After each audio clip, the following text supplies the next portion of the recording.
Hello everyone, and welcome back to RNG Presents The Dark Veil. The Dark Veil is a real play Dungeons & Dragons podcast about a group of adventurers played by foolish creatures. Where we last left off, our party continued their trek southward, now graced by the moonlight. They could hear and see strange multi-limbed aberrations darting in the direction of Kaw's quest from high up in the trees.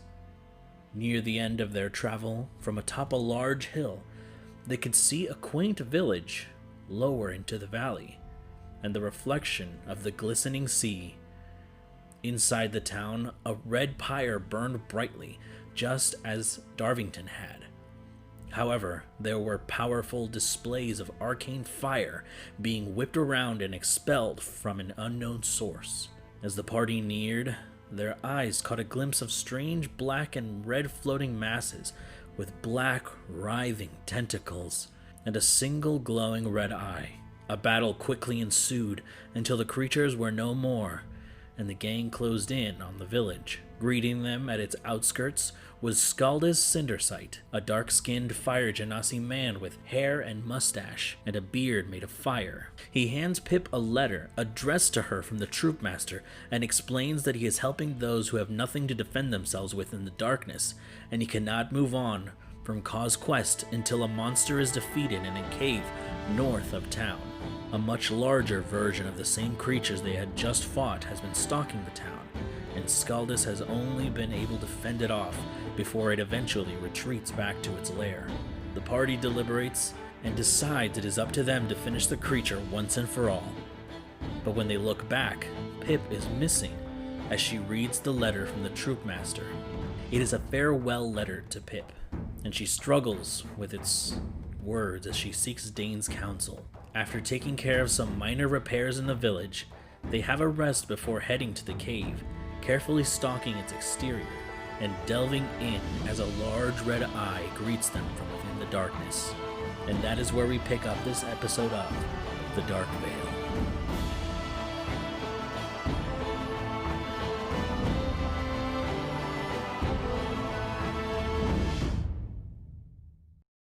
You see this red eye almost giving off a light itself, looking at you from within the darkness. It spans probably, I would say, maybe 2 feet across. Okay. It suddenly closes and disappears. The eye did? Yeah. Oh, I'm gonna hold my torch out and kind of see if I can illuminate closer to where it was.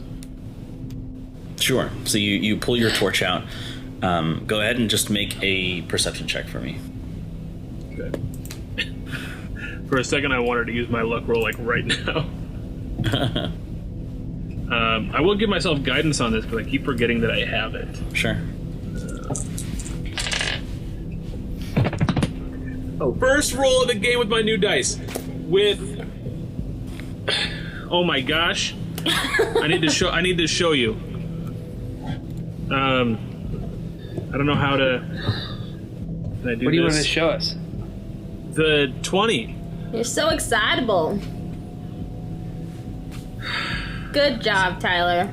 So that's a net 20. Shovel. Go Hey! ahead, show the muscle. With my guidance and my perception bonus, that's 30 total. Okay. Before that, Carla, I sent a link out if you haven't seen it. Oh, okay. You see it? There you go. There you are.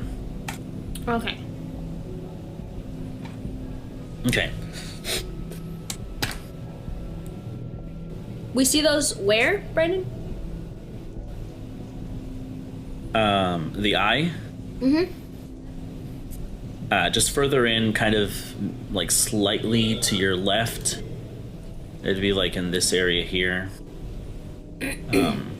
However, Dane, as you kind of push your torch a little further, you squint your eyes in the darkness, you perk your ears, Your nostrils kind of flare. Your perception is incredible in this moment. There is this dampness to this chamber, this underground cave. You can also hear what sounds like the dripping of something thick and heavy. Man, From that within drip the is darkness, thick. from within the darkness, you also see several different, what look like pairs of eyes, not as large as the eye that you had seen before. However, it looks as though like humanoid eyes, and they appear to be in pairs. Correct. Just Dane? With his perception roll, yes. You can see them slightly jostling about in the darkness. And you can also hear what sounds like the shifting and almost sliding across like a rocky surface, almost as though something is slithering across the floor, just shifting ever so slightly across. It echoes everywhere around you.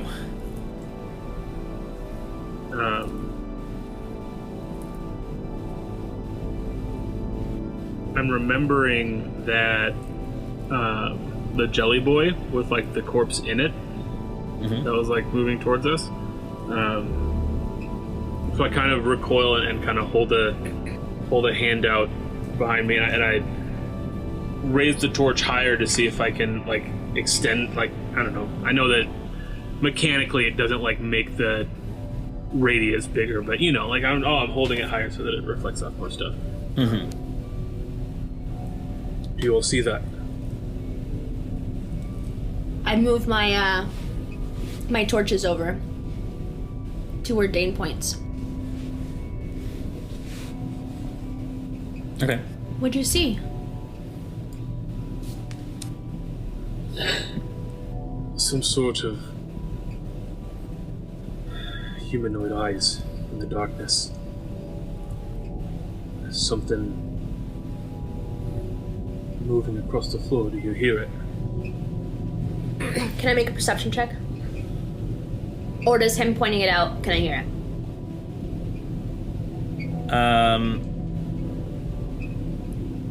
It's not exactly immediately obvious to you, but you do have to kind of focus to hear it.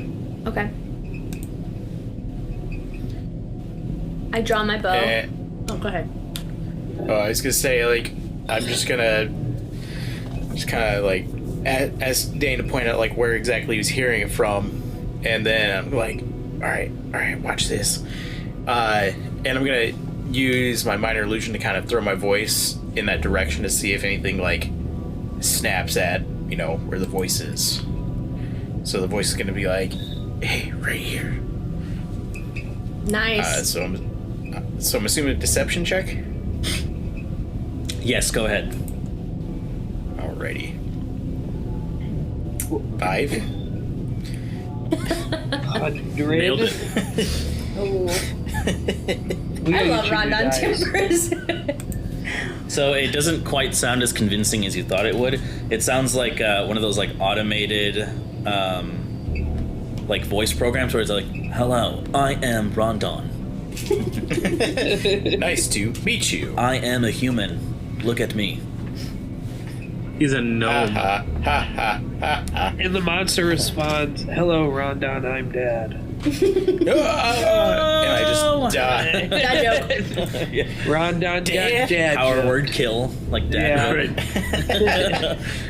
Oh, that'd be like the best season power word kill. I guess while they're doing this, Brandon, I just want to kind of analyze these vines that closed. I guess I want to see if I'm able to pull some off, or you know, just kind of just being cautious. Obviously, I don't want to get caught up in them, but just like kind of analyzing them. Okay, let me resolve this first. Okay. So as you throw your voice, Rondon, to the most, I guess, like prominent figure that you now see as Pip sends her lights out. You can see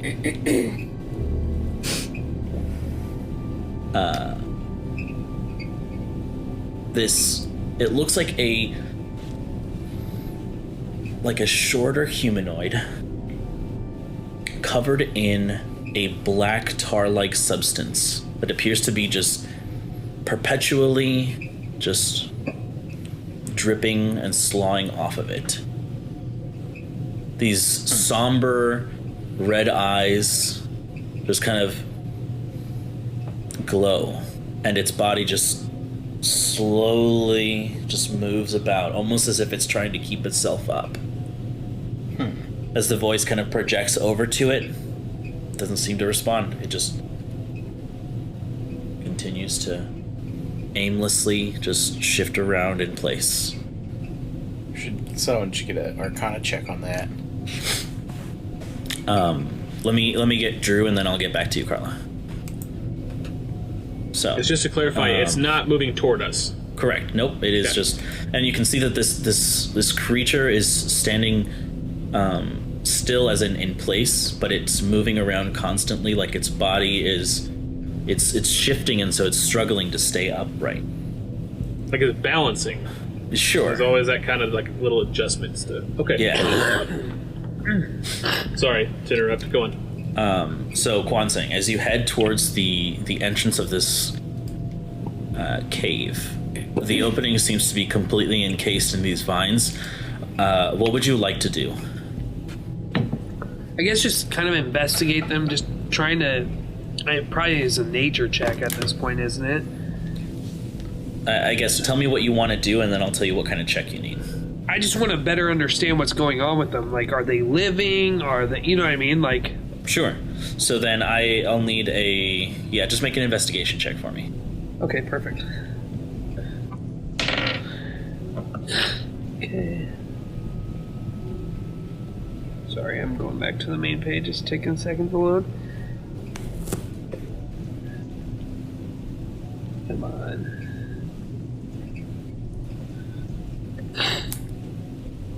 Okay, so I rolled a 15 straight, but whatever my plus is. Investigation is +4, so 19. 19. Wow, that's a great investigation. You take a moment as you kind of crouch down near these very thick black vines. You can tell that they are withered, but strangely enough, they hold a very active grip on the entrance. And it's not just that, it appears as though there's something kind of moving through them, almost as if they are being puppeteered by some unknown malignant force. Man, I wish we knew Dispel Magic. Now, just get the heck out of here. Or we die. I don't have it prepared. It's available to me. I don't have it prepared. Fuck. Well, we're stuck in here now. We should, so I guess, is there... maybe this is a weird question. They're vines, but do they have anything else growing off of them? They do not.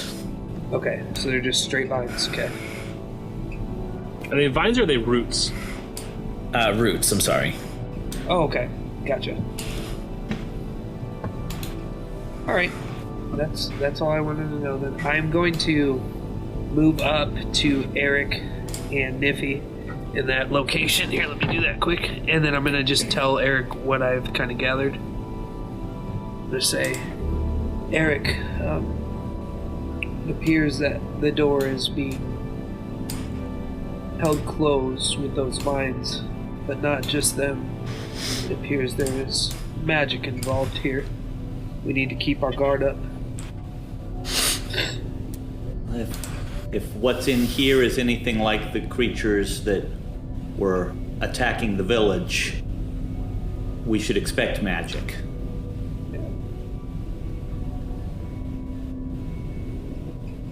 How high is the ceiling in here, Brandon? Not very high. I can't remember the exact height that I told you last time, but I think it was something like 10 feet. Okay. I'd like to, mostly just showing off, walk across the ceiling. Over to, like, right in here, maybe a little further, right in here. Moving in, I assume that black circle on the map is the tar person, correct? Correct. Yes. Okay. Close enough to see, but not directly over his head or anything. And I want to, I guess, Arcana check it. Sure. See if there's When I any... see Eric doing that, I move with him. Just kind of behind him. Behind and underneath him. Yeah. Right. Yep. Anybody else have problems with the virtual dice on D&D Beyond recently? They've been a little weird. I haven't used them recently. Yeah. I have about 8 sets of dice within reaching distance of me, so I never worry about the digital ones. Here we go. 24 on the Arcana Nice. check.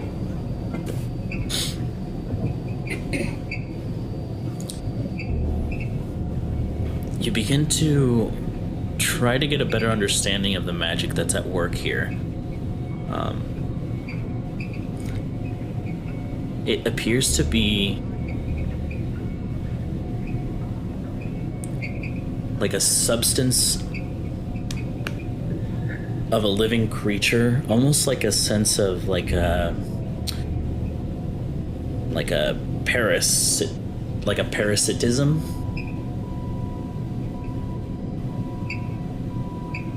Parasitic? Yeah.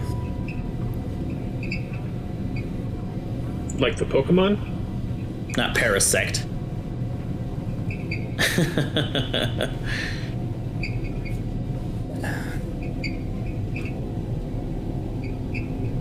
But it appears to be completely immobilizing whatever is underneath. It seems to be like feeding off of it. Okay. But the creature doesn't seem to either be fully aware or doesn't seem to care much at all. I think this is like the man we found in the jelly back at the Druid's Grove. But in this case, it might not be too late for whatever's underneath there. Any ideas on how we can get this stuff off of him?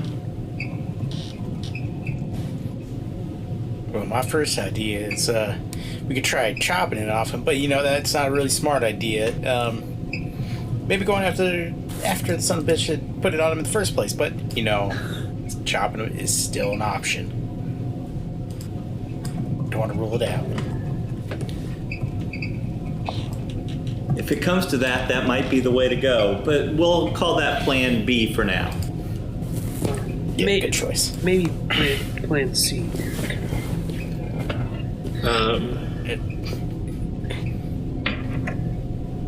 One of Pip's torches is like right next to it, right? Correct. It doesn't seem to be reacting at all to the fire. No. I move one over here. Which is a little different than the last ones. I'm kind of gonna like sidestep around it to see like what's over here. Damn it. Oh, there's more?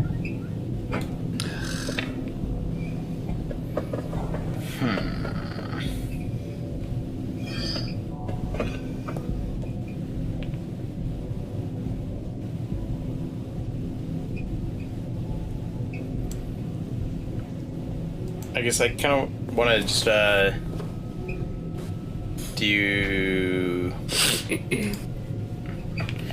kind of check to like an insight check, see if they're like reacting to Pip moving by them. Yeah, can I stealth, Brandon? Sure, go ahead. Or sorry, it would be perception. That's a 13. Okay. I got a 3. So I saw shit. They don't, I mean, just fairly obvious, they don't seem to react in the sense they don't move. Mm-hmm. Like, they don't aggressively, like, you know, notice her or anything like that. Well, then I'm just gonna start walking on down, making my way down this tunnel. With me? Okay, good. Yeah. Just because if in Rondon's it makes perfect sense. If they're not reacting, they must be fine. Right. I don't know about fine, but They're fine. Trust me. So as we're moving, and this cavern is kind of being revealed a little more, can you describe a bit of what we're seeing as far as the environment? Yes. There is, as you guys begin to kind of creep closer in, there appear to be not along the floor, but more so along the ceiling. And you would notice this as well, Eric, that this black tar-like substance seems to cover a lot of the ceiling portion of this.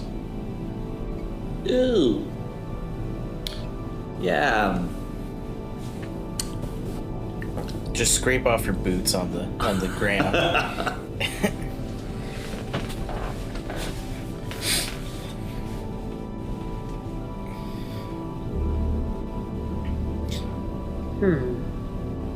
Just gonna keep on walking my merry way.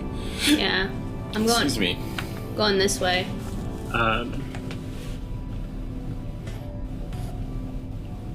And as they kind of pass out of the torchlight, Rondon, where are you going? I'm going down this hallway. Where are you going? Not down that hallway. Well, that's just silly. Why not? Pip and Rondon, as you continue going that way, you do actually come face to face with one of these creatures, or one of these.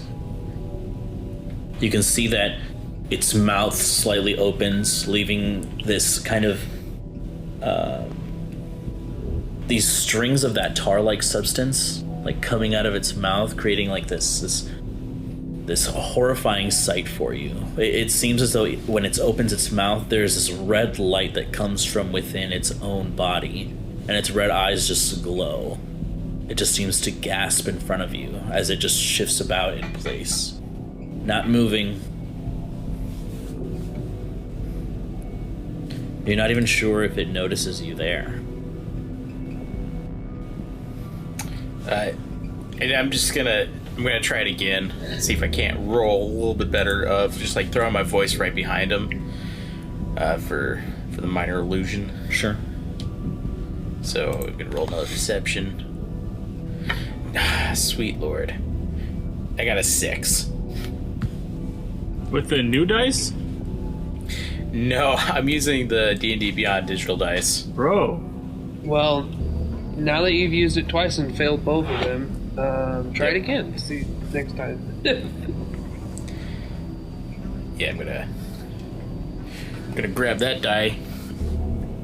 See if it shows me better luck, but got a 6.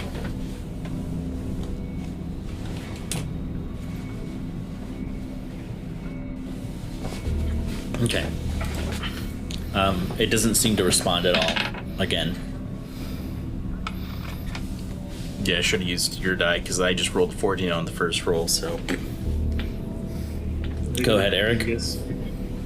I'm gonna get out one of the stones that I have as ammunition for my sling, but not put it in my sling, and I want to just throw it, not for damage, God. but just to hit some of this goo that's on the ceiling and see if it reacts in any way.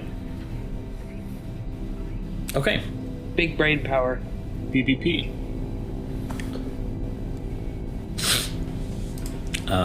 So you throw the stone. There isn't even like a clacking sound or anything like that. It seems to just swallow the stone as it hits. You can see it just impact it, like it absorbs it, and then it disappears underneath. Yeah, I'm getting off the ceiling.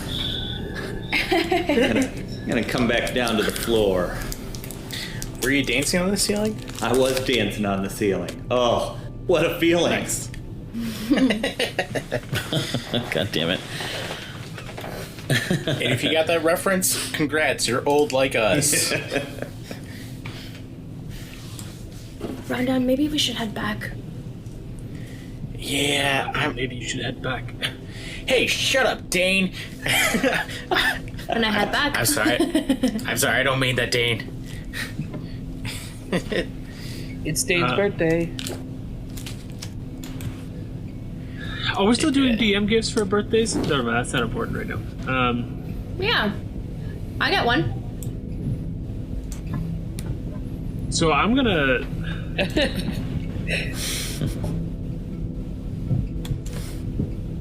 For your birthday, Tyler, you get the gift of not dying. Yeah. From all of us. I'm going to slowly and carefully kind of approach this first one that we saw with the torch kind of held out in front of me. You kind of described the figure that it's holding up, but is it like it's like a halfling? Is it? It's a halfling size, correct? Halfling size, but do we see? Can I see any features of the thing underneath the goo, or is it completely covered? It's completely covered. Okay. Are we able to see through the goo, or how do we see the eyes? The eyes glow red. The mouth occasionally opens, leaving these like stringy bits that seem to show a like red from like within the mouth. Like a muck. Yeah. Gross. Oh. So, real cautiously, I'm gonna hold the torch out in front of me, kind of get. I'm gonna regret this, and I know it. I am gonna prepare. I'm gonna hold an action if I can. Okay.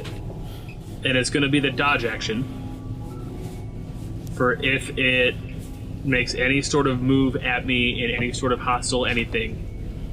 I just want to see if it's gonna react to this torch as Which I like, one? put up next to it. Okay. You can't hold an action if you're making an action. I'll hold my action I'm to... literally just walking forward with my arm out. Sure. I'm not like hitting it with the torch or anything. Okay, I'm sure. just like, is the fire doing anything as it gets closer to it? Gotcha. So you slowly walk up to it, holding your arm extended, the torchlight kind of glistening off this tar-like substance. It stands there with a blank and somber expression, the glow of the red eyes just staring at you almost soullessly. Can you hit? And as you walk towards it, get maybe a few inches away from the face, Oh no. nothing happens. Oh. So as I get closer, I'll kind of pull the torch away a little bit. Can you hear me?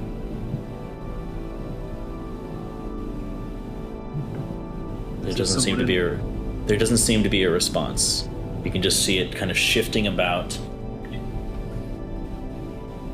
I'll try in the other languages I know. Okay. Draconic and Gnomish. Druidic and Quarry are both on my sheet, but I don't have an active knowledge of how to speak those, so I guess I don't know how that would actually work. So far, I've just encountered writings that I can comprehend. Sure. And I'll try with the Mind Link. Just the same question. Is there someone in there?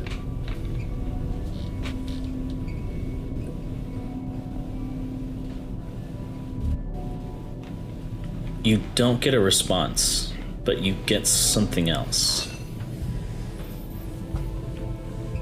As you're focusing on this creature, there appears to be these images that are being reflected off this red light as you kind of focus in. It's The Shining. Red rum. And you see this orange-haired halfling.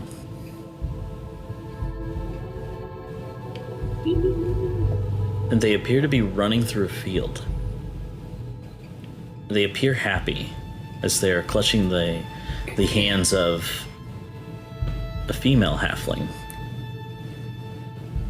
The sun is bright in the sky as they come over a hill to a field of flowers.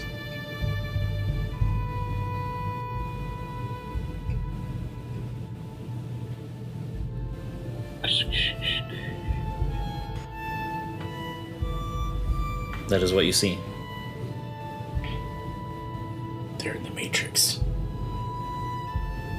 Yes, Carla.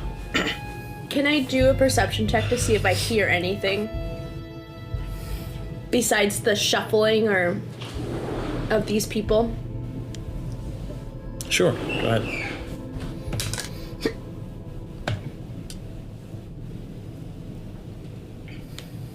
$23, yeah.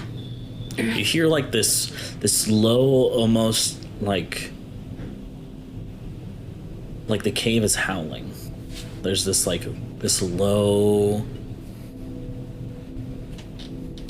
kind of just howl, like as if air is passing through here. Is it coming from all around me? Is it coming from a certain direction? It seems to come from deeper in the cavern. Which way? Just South? deeper in. Yeah, south. Okay, as I'm looking at the map, okay. We have to get in deeper to see what's happening. It sounded really bad. I guess. Have I encountered any orange-haired halflings? Is that a familiar thing to me? I presume you might have encountered a handful of them in your life, yeah. Yeah.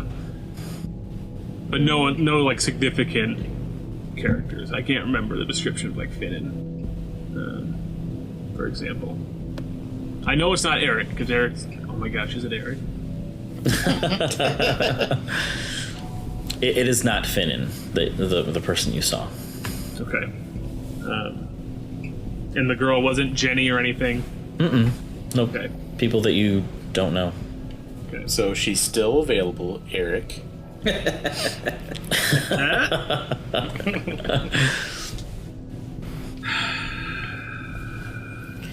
Well, we might as well go deeper. I mean, that's... What do you know? You just of... said... Oh, sorry. No, you go for it. I got nothing.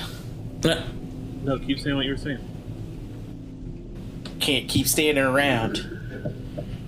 As I continue to stand around it. Eric, Quincy, you've studied more of these things than I have. Do you know what this substance might be?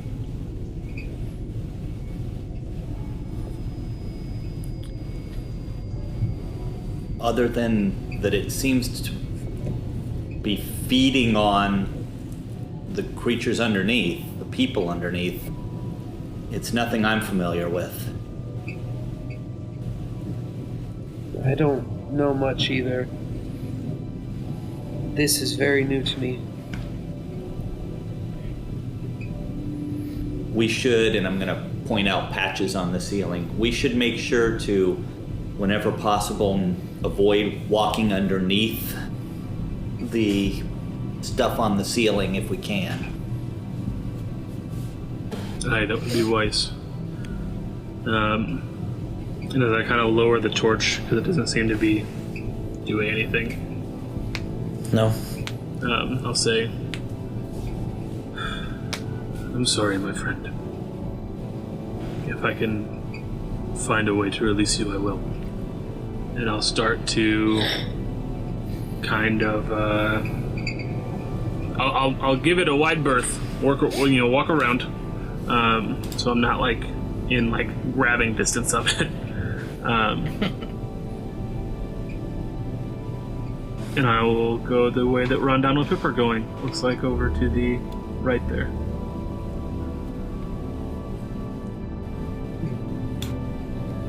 Yeah, I'll follow as well. Did you guys already roll Arcana checks and I missed it? Was that the deal? Eric Yeah, did. that's where we got the parasitic thing. Oh, that's right.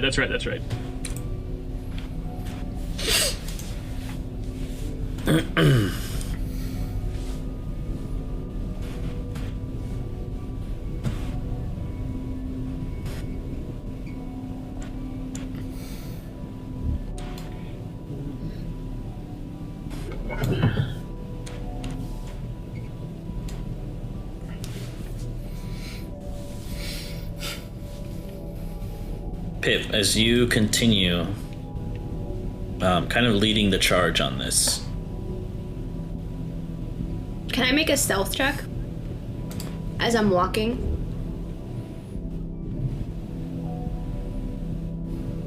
yeah, that's fine. Okay.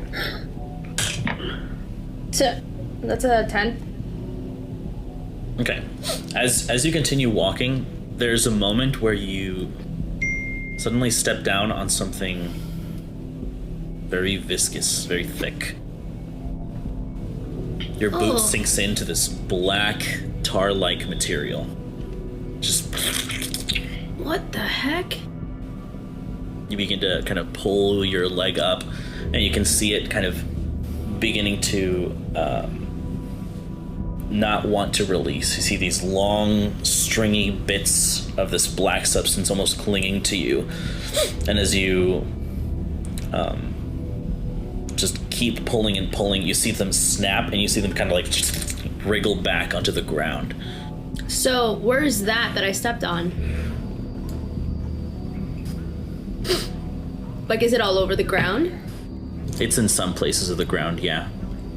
Okay. So I guess I'm gonna just pay attention to where that is. That way we don't step on it. Okay. Hey guys. So make a perception check for me. 11. Okay.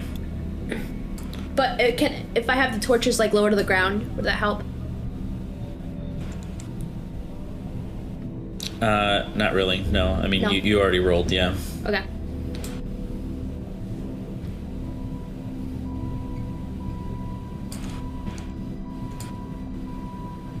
Okay. Sorry, guys. It's hard to keep up. No worries. You guys are moving so fast. You can only move 30 feet per round.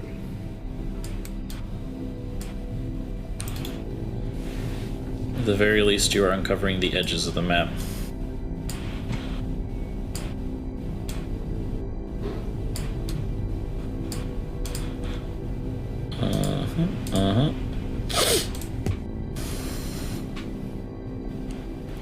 Okay. Guys, make sure to watch out. There's tar. Before you even finish that sentence, your foot once again steps into this tar. Alright, Pip, don't worry, I'll chop off your leg. No. Just be careful. Stay away. Well, I liked my idea better, but whatever.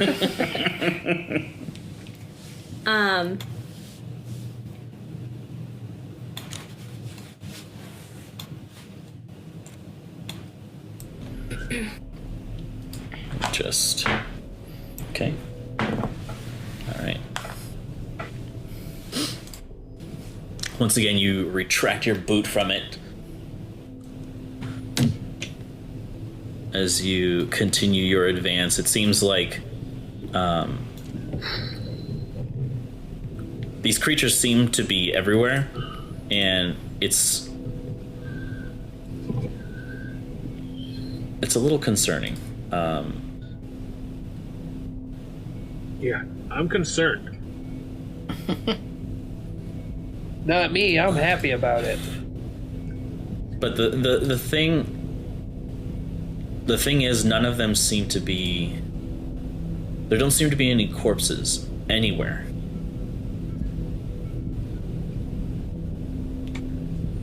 It's almost as if this creature, or whatever it is,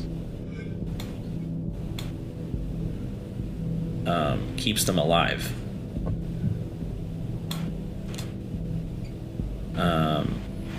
They're zombies. Zombies. It's a necromancer! Sora! Okay. Make a Constitution saving throw for me, Carla. 17. 17, okay.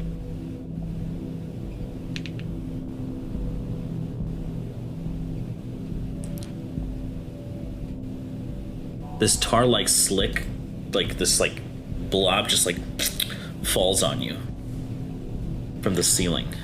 Oh no. Where is it? Here we go.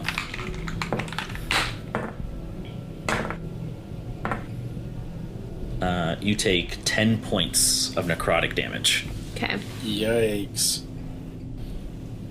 You also feel like your feet are getting a lot heavier. Like it's hard to walk, even though you're not necessarily covered in the stuff anymore. It seems as though you're getting more and more tired. Just walking in the darkness. Something's happening that you don't really understand.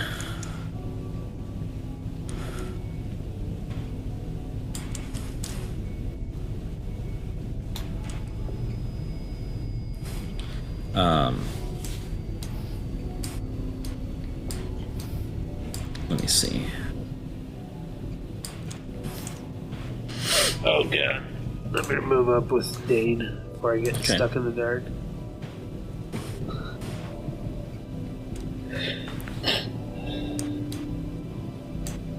Oops.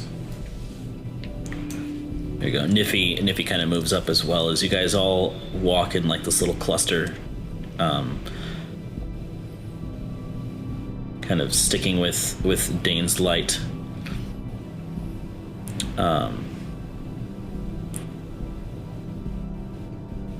Let's see.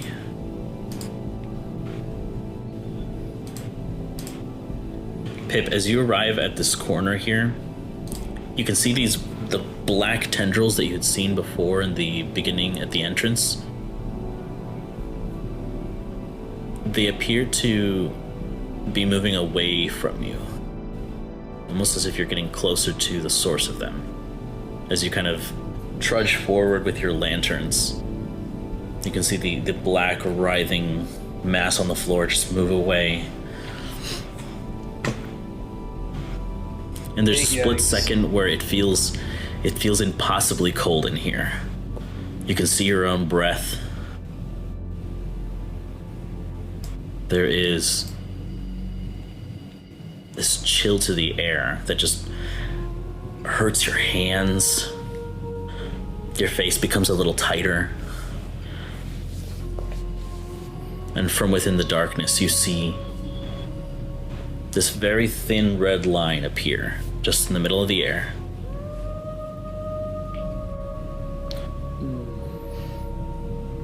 It suddenly opens wider and wider and wider until you see the large red eye gleaming at you from within the darkness. It's gazer beam. And from here, I need you all to roll initiative. What?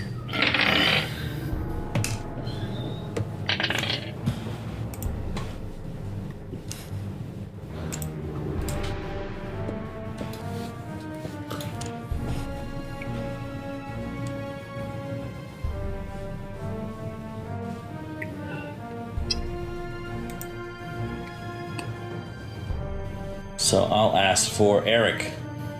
7. Oof. Sorry, guys. You all right there, Mac? Just sneezing. Mac, Got the Daddy, Rona. make ya jump. Pip. 22. Aiden. So nat 1. Oof. Yikes. What's the total on that? 1. Oof. Oh no! Kwan Sang. 18. Okay. Round down timbers. 15. 15.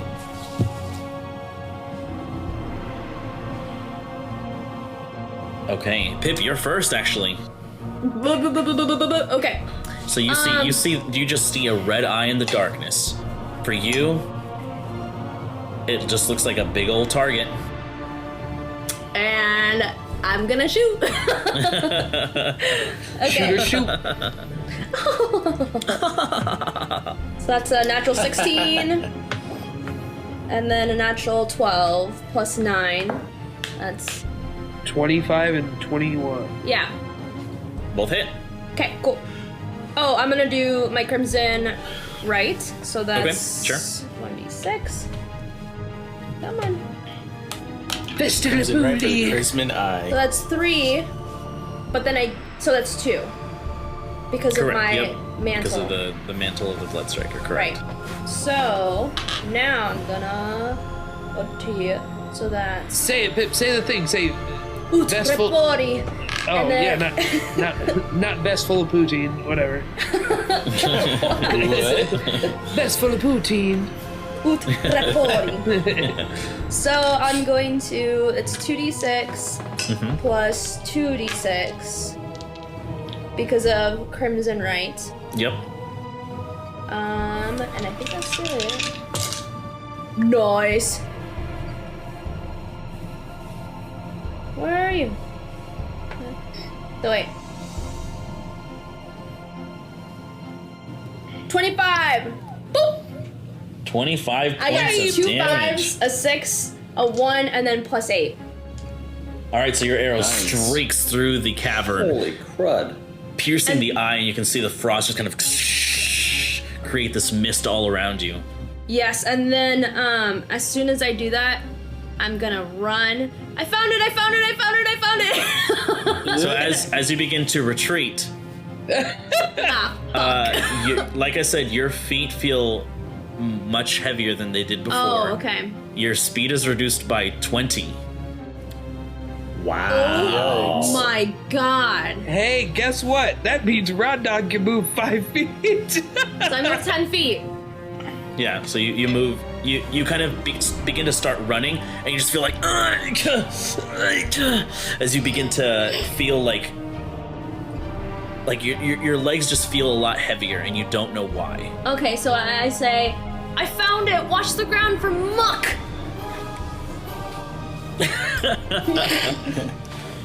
Yeah, at the end of that, Muck. once Rod it's your can turn. move normally, because I'm not covered in muck. That's my turn.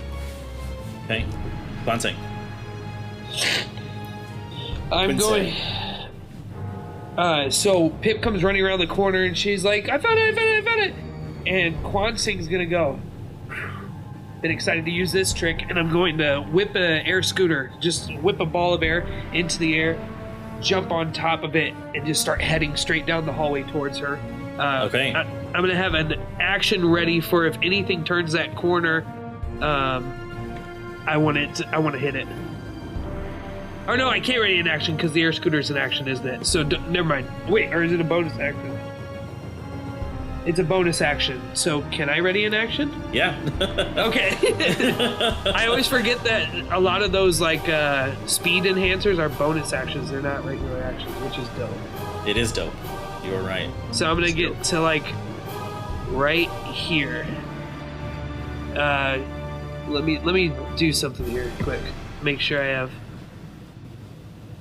Yeah, I got some line of sight there. So if anything were to hit right over in this area, I would be able to see it.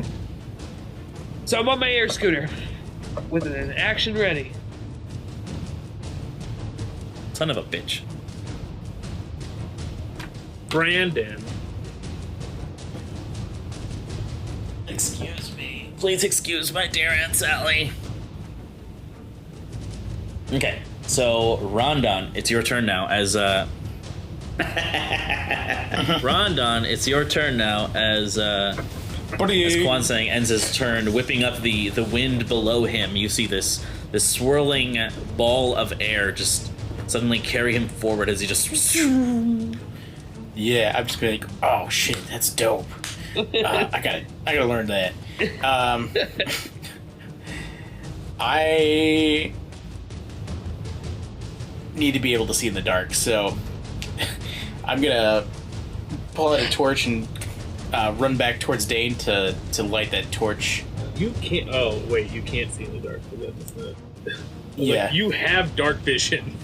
Oh yeah, like. But Yeah, there are lanterns here that Pip has created, but not near the creature. So, I guess Like they're actual like lanterns that I can just like grab. no, they're like ethereal fire that's just hanging on in the air. But theoretically, Pip could move them toward them. Or the thing is that lighting a torch takes like a minute or something like that. So Dane could hand you his torch. He has a light of his own. Here's the question. Uh-huh. Because the moon is out. Yes. It's still that first night. But the moon seems to kind of pierce that magical darkness while the moon is in the sky. But we're underground-ish, so that does not... There's still magical darkness underground. Correct. For the sake of the damage, you need to be in line of sight of the moon. No, I'm talking about the magical darkness. Like, because the moon is in the sky, but this wouldn't normally be magical darkness. This would just be normal darkness without the... Before the sun went out. This cave would have you're saying like, does the moon get rid of magical darkness where normal darkness would normally exist? Right. Currently, there is no magical darkness. So Rondon can see in the dark. So your dark vision should be normal, Rondon. Okay. Alright, cool. Then I will retract that. So there's going back to my first initial spot, then I get rid of 25. Yeah, you are graced by the moon tonight to not have to worry about that shit.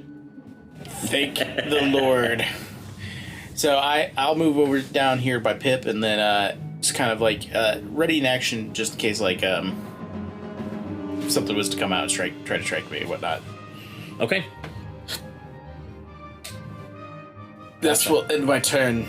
All right, so you ready your axe, Eric? It is your turn now. Okay. I'm going to dash to try and catch up. Oh, why I dash? Excuse me. Why did I dash? Yeah, I'm a dummy. You see Pip round the corner as she appears to be walking a little strangely. It is, and she begins shouting, "I found it! I found it!" So that's your action and your movement? Yeah, that move right there was with a dash, so that is my entire turn. All right. So now it is its turn.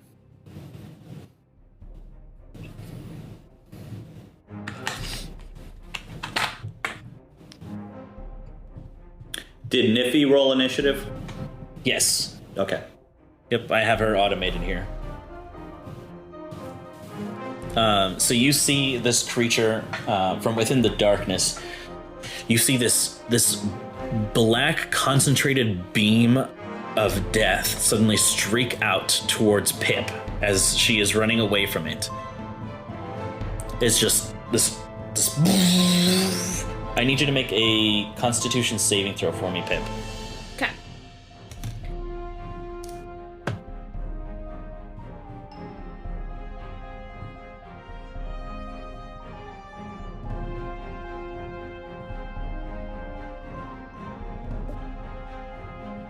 What'd you get?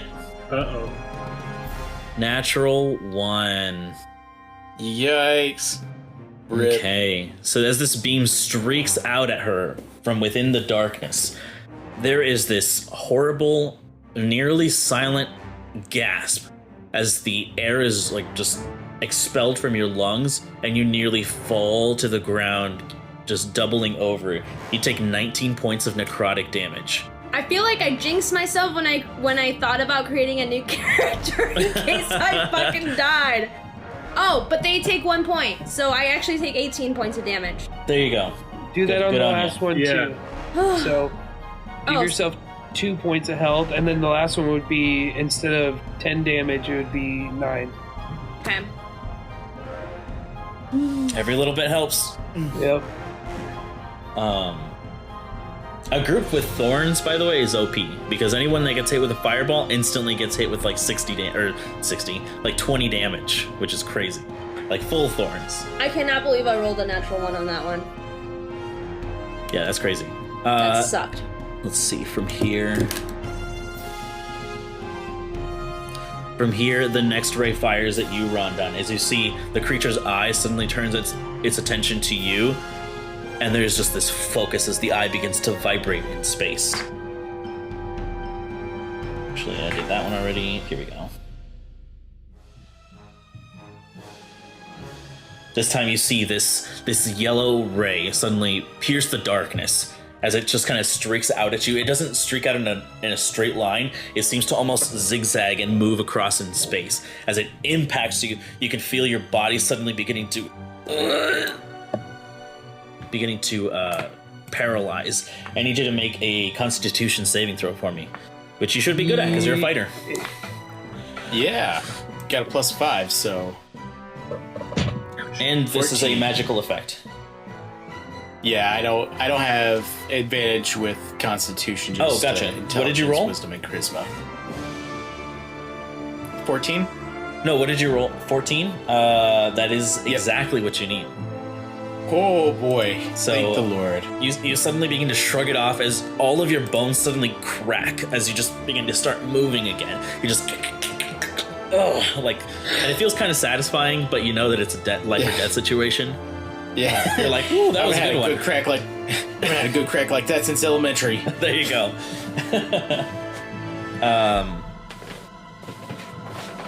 The third and final ray. It's gonna move slightly, just down.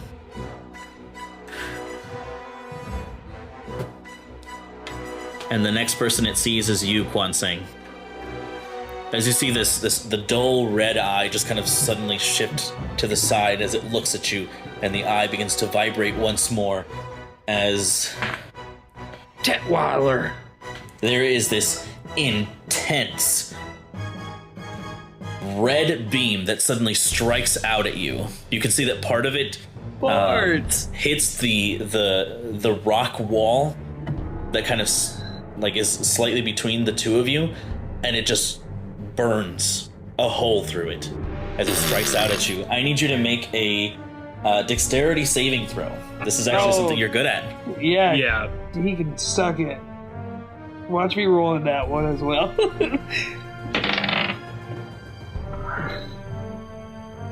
15.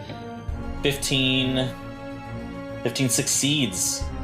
I have a +7 and I rolled an 8. Thank God for that +7. And this effect doesn't even give you damage if you succeed, because the damage is so high that if you fail, it's really bad. As a Thank disintegration God. beam shoots out at you. A disintegration beam! You on your air scooter, you just kind of like shoot yourself in a different direction, and you can see this straight, like large beam just cut through the rock itself, and just leave like the singed rock, just scalding. Brandon, remember we're level 5. Bro, I know, you just all the numbers have been toned down. Don't worry. you just special beam cannoned at me, dude. It comes to Niffy's turn. This bitch about to pop. 20, 25, 30, 35, 40, and she's gonna dash. 5, 10, 15, 20, 25, 25, 30, 35, 40. She's gonna run as fast as she can. You just hear the barbarian yell just echo through the cavern, just. Get him, girl! Get him, girl! As she raises her sword in the air. Unfortunately, she can't do much, but she does go into a rage. And then it comes to Dane. Natural 1. Natural 1, Dane. You're naturally number 1. There you go. That's me. He was number 1. Okay, so I'm gonna move at least my movement. Now, there's like sludge on the floor, right? In some places where you have in this little corridor, Pip has not been able to notice the puddles that were there, so you know where they are. So because you saw her directly fall into them, you know exactly where they are. So I don't have to hey, I need to avoid the puddles. I'm just gonna make that note. As I'm moving, I'm gonna be avoiding puddles. There you go. Okay. It's only in new areas where you haven't tread before. Okay. Pip took one for the team for you guys in that place. Thanks, Pip. Hey. So here is my movement.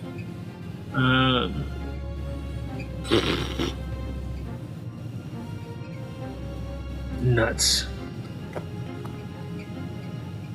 Oh, that move I need to measure. I'm sorry. I've been trying to plan spells and I just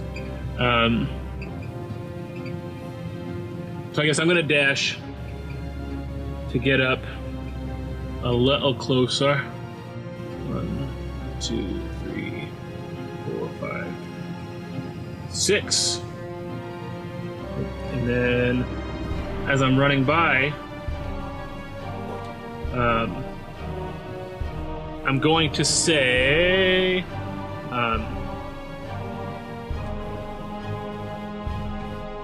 what am I going to say? I don't know, I'm just going to say, Pip, are you alright? And I'm going to cast Healing Word at second level. Aww. Thank God. Okay.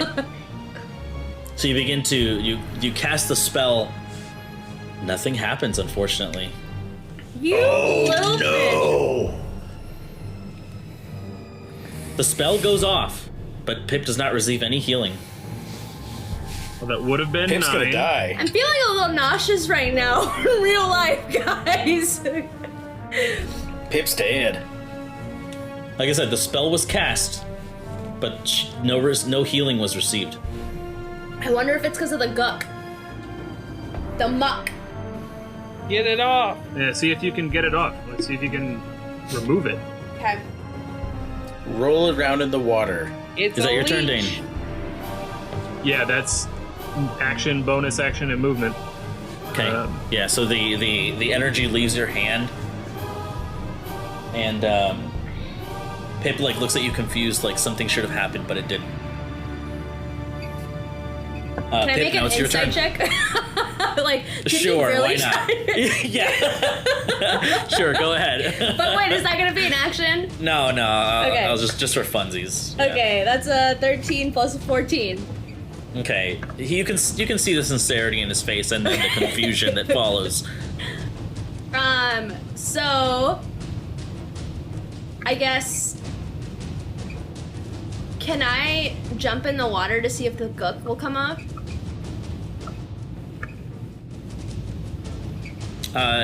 You can certainly try if you want. That's not convincing enough to make me believe that the gook will come off.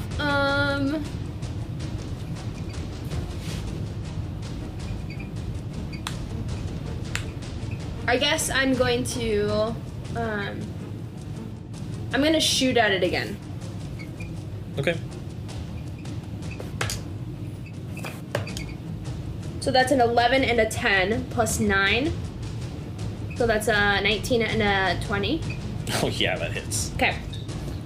Utrapori. Utrapori. So that's 6. 18 points of damage. Okay. And then as a bonus action, I'm going to take a healing potion. Okay. You pop the cork, and you drink it. And that's Nothing just happens.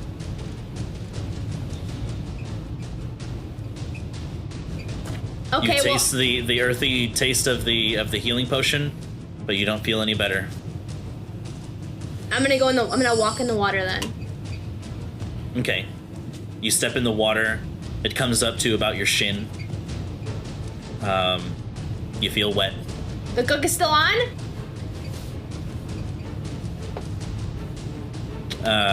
It seems to be a smear on your shoes, but it doesn't seem to be crawling on you. Okay. Well, shit, that's my turn. All right. How deep is the water? Sorry, how deep is the water? Like to your shin. Okay, good. Burnting. Is it my turn now? Oh, wait. Yes. Sorry. Go ahead. You're good. I was just gonna move the lights further. Can I do that? That's a bonus action. You use that to drink a potion. Okay, never mind. All right. So now he's in my line of sight as well. But darn it, he's also just too far away from me. Ugh, I don't want to go up. Okay, I'm gonna go up. Move closer, Quansang. 5, 10, 15, 20, 25, or well, 25, 30, 35, 40, 45. What is that one? 25, 30. Okay, so from right here, I'm going to use ear splitting ring because I'm only 30 feet away, right? Let's see. 15, 20, 25, 30. Yeah, you're right. And I'm going to say, bury yourself. And I'm just going to take the wind from both my hands. And I'm just going to clap it. Oh, God, I hope that hits. Oh, yeah, that hits. 23. Yeah, that hits. And they need to make a save of some kind or something like that? It is a Constitution saving throw.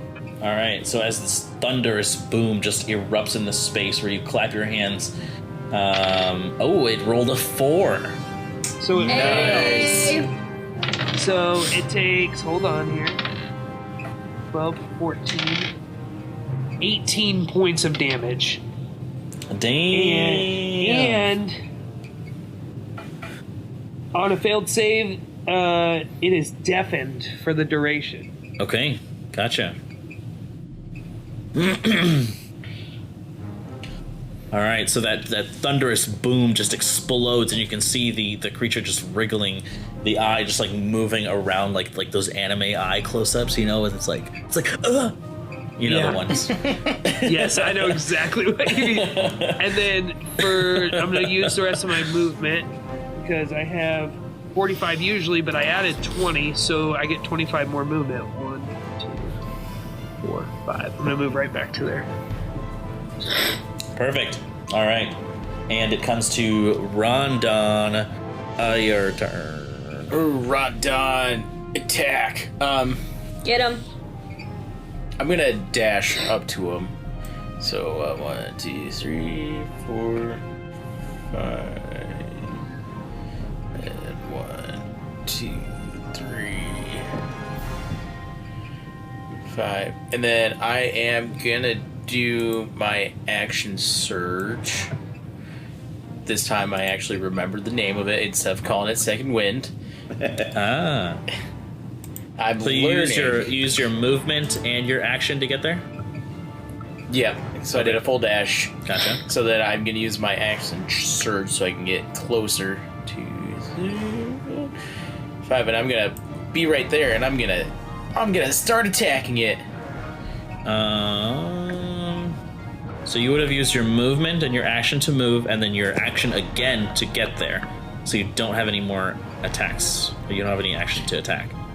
So what doesn't the full dash take up my movement and action, and then doing the action surge, which will take up my bonus action, give me my movement back to do No, it doesn't give you. It doesn't give you your movement. Yeah, so It just gives you your action. Yeah, so you use 25 for your movement. Your action gives you another 25 feet, and then your action surge gives you another action, which you use to move another 25 feet. Got it. Yeah. So you can get right next to it, but you don't have anything else left for making attacks, unfortunately. All right, that's okay. I'll get him next time around. You're right up on him, though. Yep. Okay. So then, Eric, it's your turn. Yep. I'm gonna Eldritch Blast. Okay. Literally. Huh?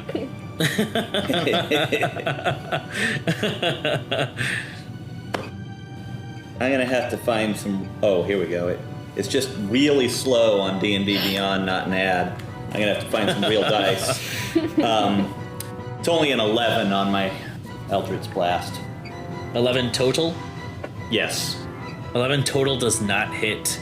And actually, as the streak of forceful energy just goes across the cavern, you can see that in front of its face, this thick black tentacle just whips it out of the way, and it smatters onto the rocky walls, and you can hear the rock crumbling as it scatters to the ground. As it comes to its turn now. Oh, I'm sorry. I still have a little movement. I'm gonna move. Oh, okay, sure. Up to there. Okay. Now I'm good.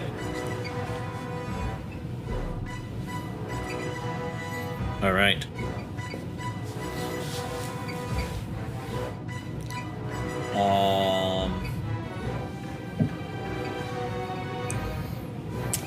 Yeah. Okay. Yeah, okay. So, focusing on you, Eric. From here. Yeah. From here, seeing you send that blast at it, it focuses its eye once again, and you can see it beginning to shake violently as this purple screeching ray just beams towards you as it impacts. So you can feel your hair just moving back slightly and your skin begin to crawl. I need you to make a wisdom saving throw, but because you are a halfling, you get this with advantage. Yeah. Yay! Okay.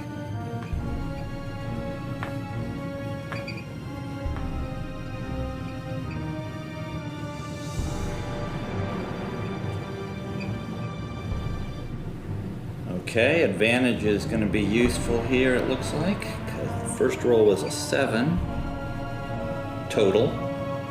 Oh, yikes.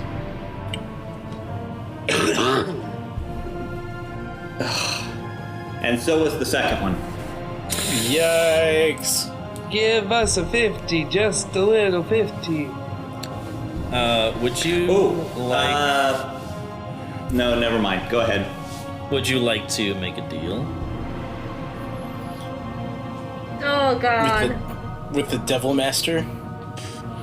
Sure. No, like, you know it's bad when he offers you that. I know. All right, so you think about your mom and your dad and your friends in this place, and you know that you can't fail, and the courage just surges through you, and you push past it. However, a piece of you is suddenly taken from you. Ugh. So, Ooh, middle.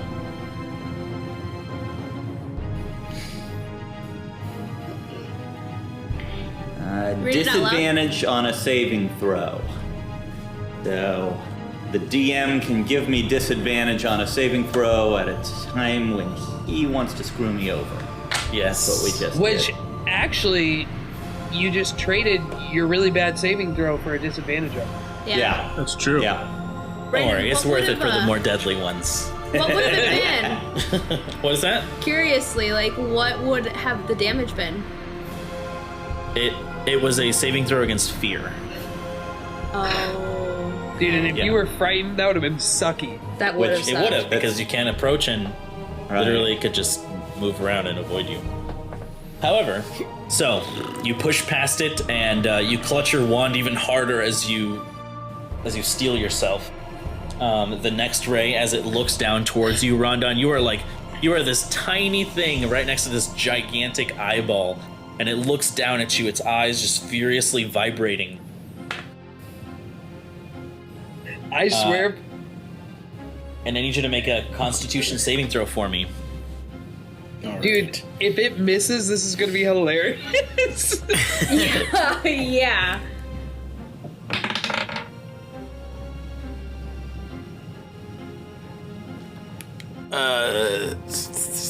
22. Nice. 22 succeeds. However, you do take half damage. So you take 8 points of necrotic damage. Yikes.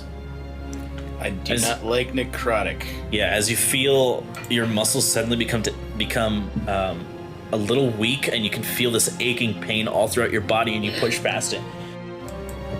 The next one, it's gonna be for Niffy. Ooh, that's the bad one. Okay, so that is a dexterity saving throw. Everyone cross your fingers for Niffy. I hope she's dexterous. Niffy. Niffy wants to make a deal. Niffy. She fails, unfortunately, No. with Rip. only a 12. So she takes full damage from disintegrate. But she takes half damage because she's a barbarian in rage, so...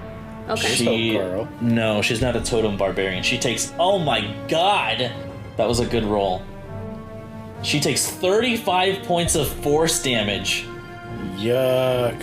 As you see her, you can see pieces of her muscle beginning, just is now exposed, and you hear this horrible screech in the cavern as she doubles over, drops her weapon, and you can see the wound from the disintegrate ray is fueling her rage, but it looks like she is not having a good time, and it is you suddenly understand the severity of this moment. I'm straight up Yikes. not having a good time. However, it is her turn now. Actually, no, before that. This creature is going to attempt to retreat. Rondon, you get an attack of opportunity against it. Dang straight I do.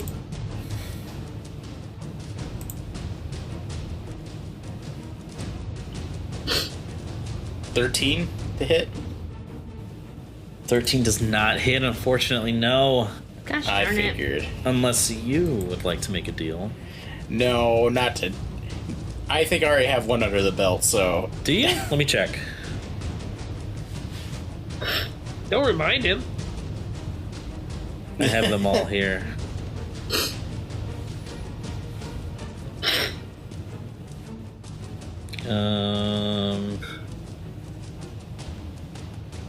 Where are they? Here we go. Character luck cards.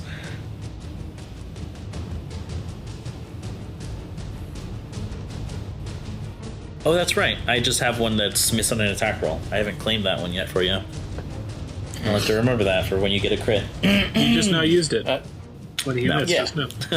Yeah, So obviously. you Brandon. see this creature actually retreat, and it. Let's see, what's its movement speed? I'm gonna spit in its direction. Ugh. Coward.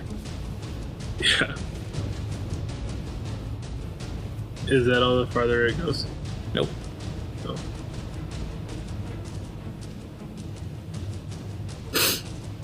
And you see its eye closes as it runs away. Ugh. Gross. Send the flames, Pip. All right, and it comes to Niffy's turn. Bless you. Niffy. What would Niffy do?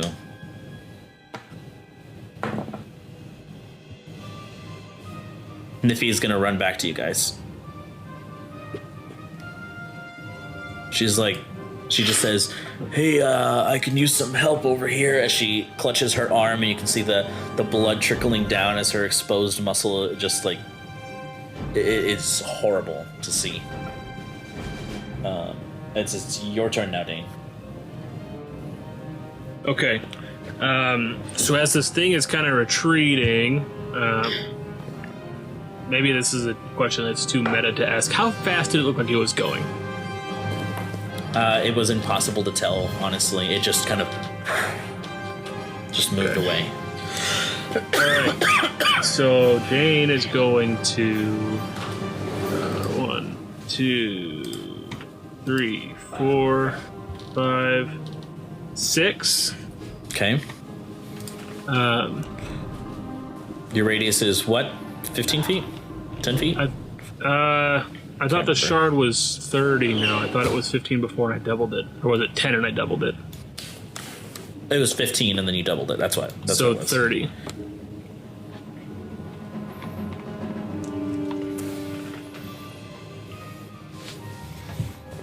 So all of this. 10, 15, 20, 25, 30. Okay. It'd be 1 square past rundown by my reckoning. Okay.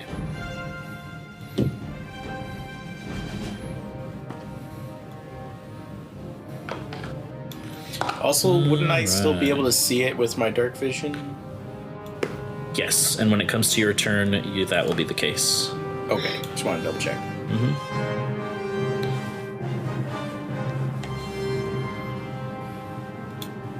Okay, there you go, Dane. Okay.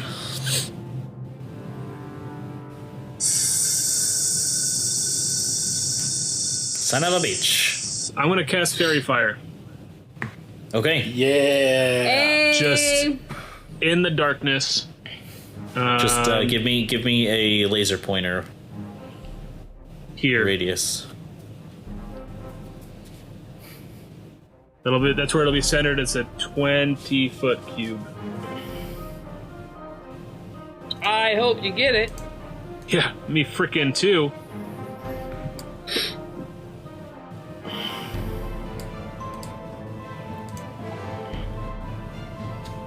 All right, 20-foot radius, you said?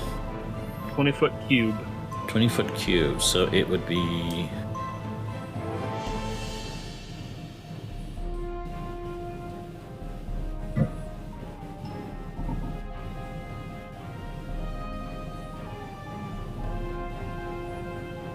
So 5, 10... Ibombe!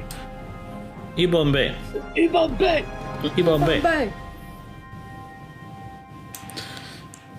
When I hear this music, Read that's what I think the specifics of Fairy Fire. Each object in a 20-foot cube within range is outlined in blue light. It's Okay. blue, green, or violet, but I choose blue. Any creature in the area when the spell is cast is also outlined in light if it fails a dexterity saving throw. For the duration, objects and affected creatures shed dim light in a 10-foot radius. Okay. This creature suddenly becomes visible to you. Yes. Yeah. Just the edge of it gets caught, but let's see if it will be affected for the duration. Oh, that's a 19. That fails. No, it doesn't. Oh, it has a -1 to dex, so still 18. I thought you were going to say you rolled a 20 minus 1. No. No, so you can see the outline of the creature, but it won't be... Leaving the area will not keep it eliminated, if that makes sense. I gotcha. But for now, you can see that area as if it were dim light, so you can see it now. Right. Don't be afraid to use it again now that we know it has a -1. Yeah.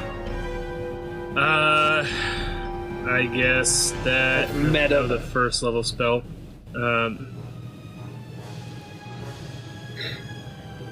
And then I guess as a bonus action, I'll call back to Niffy. I'll say, Niffy, have heart, my friend. And I will cast Healing Word at first level as well. And that is 5 points of healing for Niffy. Okay, and this time you see that it actually does affect her.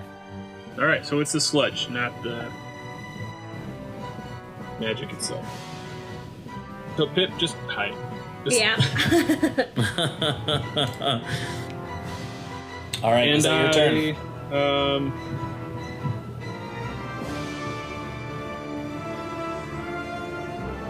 Yeah, I shouldn't have used my freaking movement because now I sit and duck for these dang rays. But yes, that's my turn. And I need to visit the Wiz Palace. I'll be back in 45 Okay. seconds. Pip, it's your turn now. Yes. Okay. So, seeing that,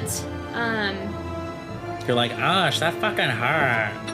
son of a bitch. Wait. So 1, 2.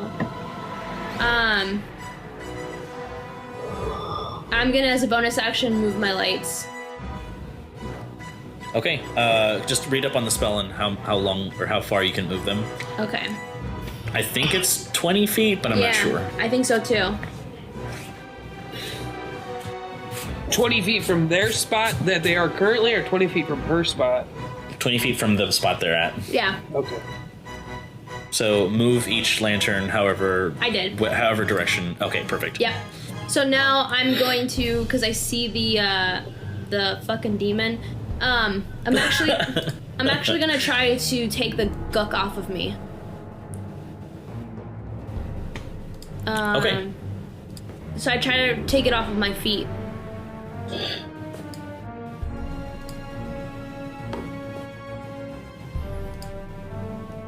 Okay. So I'll just say, go ahead and just make a strength check for me. Oh shit. Okay. A check. So it's 11. 11? No. You pull and pull on it, and it doesn't seem to be getting off your feet at all. Okay. So I guess that's my turn, right? Yeah, unless you want to move somewhere. I already did. Okay. So yeah, unfortunately, that's your turn. Sorry. Yeah. Okay, Kwansing, it's your turn now. Blistering across the battlefield, Kwansing takes matters into his own hands. 5, 10, 15, 20, 25, 30, 35, 40, 45, 50, 55, 60. What is this? Timing announcer for 1 second. 5, 10, 15, 20, 25, 30. Okay, so I get up there and I say, quit trying to hide yourself. And I send an air lacing attack. Okay, it'll be at disadvantage from where you currently are because it's 30 feet. Remember, your Oh yeah, it's 20. your short range is 20 and your long range is Okay, 40. disadvantage then. Okay. Okay. Okay. So the first roll was 20, and the second roll was +7. It's 16. 16 still hits. Yes. Oh Nice. my god. Yeah, you're shooting for a big target, so it doesn't have a super high AC. Thank God. And for that I roll +6, so 9 points of damage. 9 points of damage total. Yep. And for my bonus action, Was that your 2 attacks? nope, that was just my first one. That's right. Gotta do Yeah. my second attack. So it's at disadvantage again. 24. From that distance, yes. Sorry. This one was a 15. Is that it? 15 is exactly what you need. Oh my god, thank you, Jesus. I thought for sure I missed when you said 16 just hits. Alright, so that one actually does 12 points of damage. 12 points of damage, all right. Yep. Get I was him. gonna say Jesus enters D&D and he's like, kill that shit. Kill that shit. And actually, what's messed up is that I rolled both of those as +7s instead of a +9, so I would have hit both of them anyways. Oh shit, okay. But that's okay. And then, so the second attack, now I'm going to use my Flurry of Blows. Can I do that? Yeah. Because I just use basic air lacing? Yeah. Yeah. All right. So your flurry of blows is your fourth attack technically. Otherwise, Okay. it's just your regular unarmed. Okay, perfect. Yeah. So yeah, let's do unarmed strike, first one, and that one. So wait. How does that work with air though? Oh, it's the same air lacing attack. That's right. Mm-hmm. Yep. Okay. So it's just a D6 instead of a D8 roll. Right. It's your unarmed. So that one was a 15. 15 does hit. Yep. And that is that rune though. Yeah, dude, it's clutch. And that is 6 points of damage. Okay. And then flurry of blows. It's 21 for the first one. Oh, and then a 9, so that one misses. Okay, and do you want to add the additional effects? Yes. So 3 attacks hit. It has to make strength 15. Okay, so the first one is a 12. Second one is a 6. Third one is a natural 20. So you can move it 10 feet in any direction. Does it have to be away from me? Nope. Any direction. Well, then, perfect.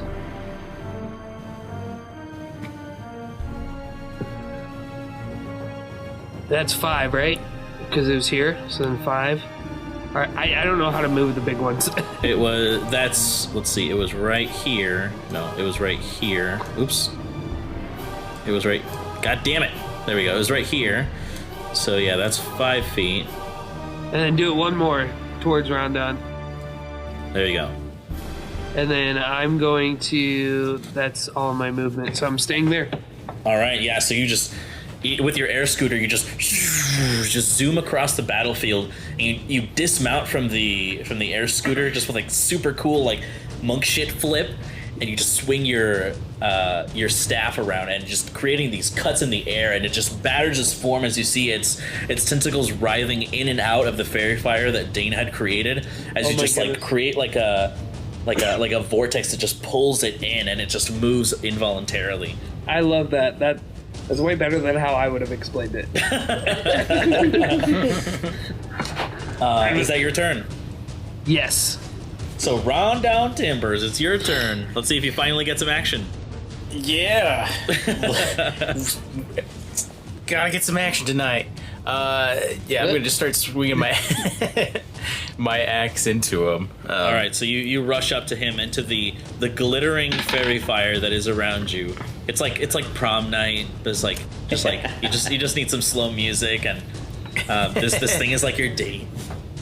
Yeah, like I think I'm gonna make my move, and I swing my axe. All right, for a dirty 20. You and I had very different prom nights. Dirty 20 hits. And damage is 9, and then I'm gonna swing again. Okay. Natural 20. Oh yeah. Nice. At least it would be if I didn't redeem my card on you, so you automatically miss. Oh, You remember- oh my god! Remember earlier when I said, hey, don't remind him? Oh no! So with your second strike, it feels as though you're going to hit, and then something hits your arm just slightly, and you just whoosh, hit the stonework as this creature readies its attack. As it comes to your turn, or actually no, you still have a bonus. Yeah, that's right. You still got a bonus. So I'm gonna do my unarmed strike. Okay, go ahead. I roll a 19, which is a crit for me. There you go. So double damage is a 8. Yep. Okay, all right. So you're like, son of a bitch, and you just like whack it. Rondon Timbers. Round. Okay. This Is that like your Pokemon name or what? Right. Rondon. This time, Rondon asked the teacher if she remembered if they had homework. Yeah. You're right. I asked the teacher. All right, Eric, it is your turn now. Okay. Eric starts running forward. I'm gonna move him here. And as I'm running, I feel almost like an itchiness in my feet, and I look down, and the web that's kind of inlaid into the leather of my boots is faintly glowing, and I realize that that same glow is coming from the wand, and just instinctively take the wand and put it down to the boots, and when they touch, a small spider starts growing out of it and becomes a spiderish humanoid that Rondon and Dane would probably recognize from our time in the underneath Finnan's house. Is it a reaction for me to go, ah! No, but this creature just spastically, just like starts moving around, just like jittering and moving around like this, like junked out, like crackhead. Yeah, that's him right there. Yeah, But he's like the size of a child. yeah, Yes. basically. Yikes. Like he's So as it big starts- as Rondon and Eric. Yeah, and it's just making these horrible like hissing and like clicking noises. So let me add that to the initiative. Go ahead. And Eric was somewhat surprised by that being what was going to happen from that, and so that'll be the end of his action, his turn.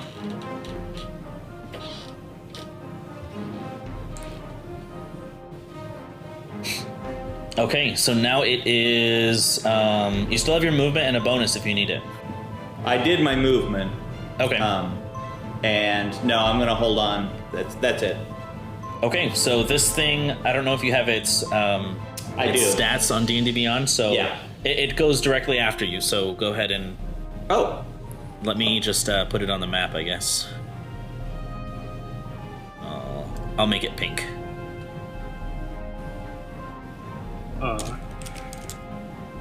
Oh God. Caps lock. Hygiene! Yeah.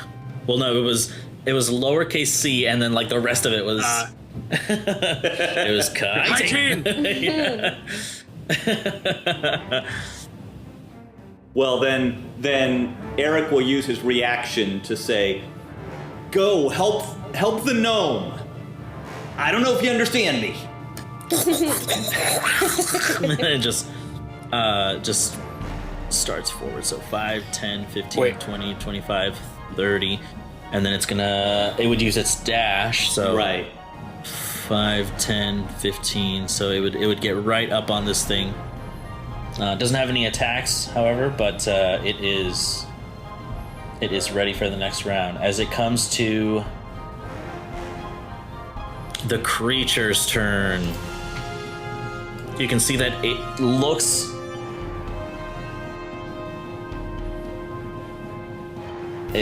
a little rough.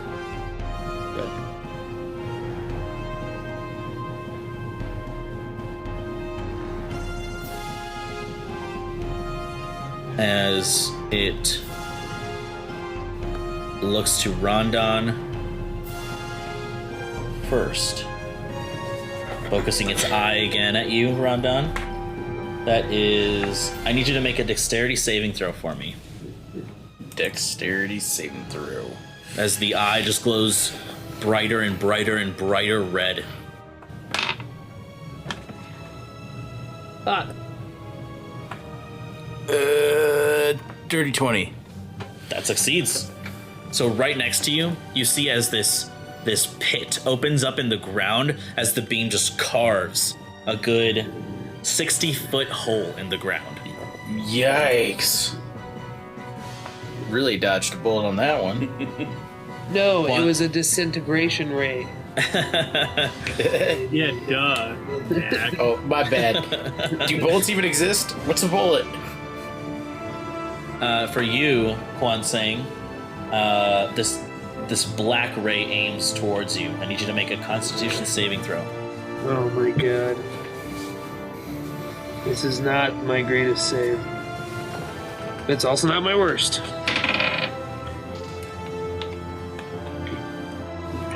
Um, 13.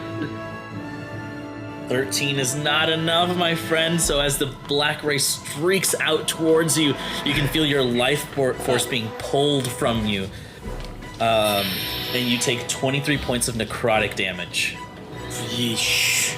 As you almost fall off your air scooter. Actually, if it's a concentration spell, I need you to make a con save. Yeah.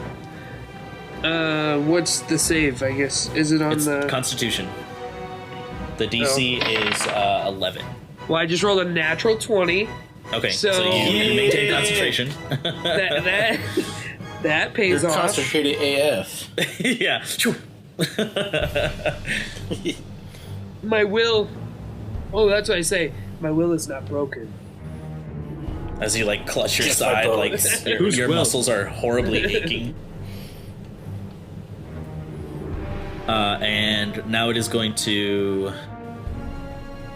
It's going to go for you, Dane, because you lit it up.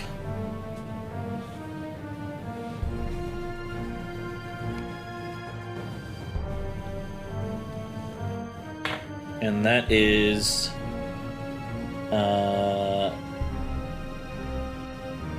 Okay, so go ahead and make a Constitution saving throw.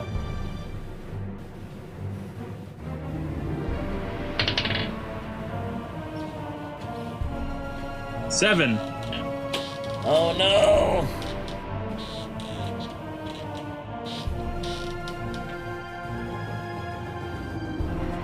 Okay, so just like Quan saying, you see this black ray streak out towards you.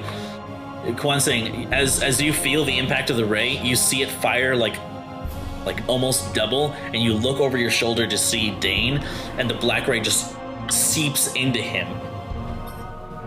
Pieces of his flesh begin to blacken, and you see these veins suddenly spread out. You take 26 points of necrotic damage. Dang! All right.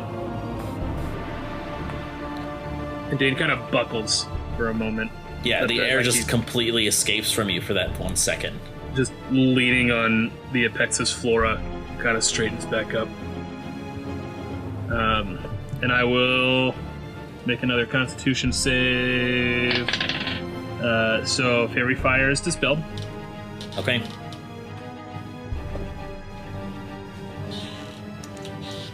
Uh, 10, 15, 20, 25, 30. So Rondon, you are in darkness then. But he can see. He can see as dim light, correct. What it Pip's torch up there does it? How far does that go? It's only a 20-foot radius. Gotcha.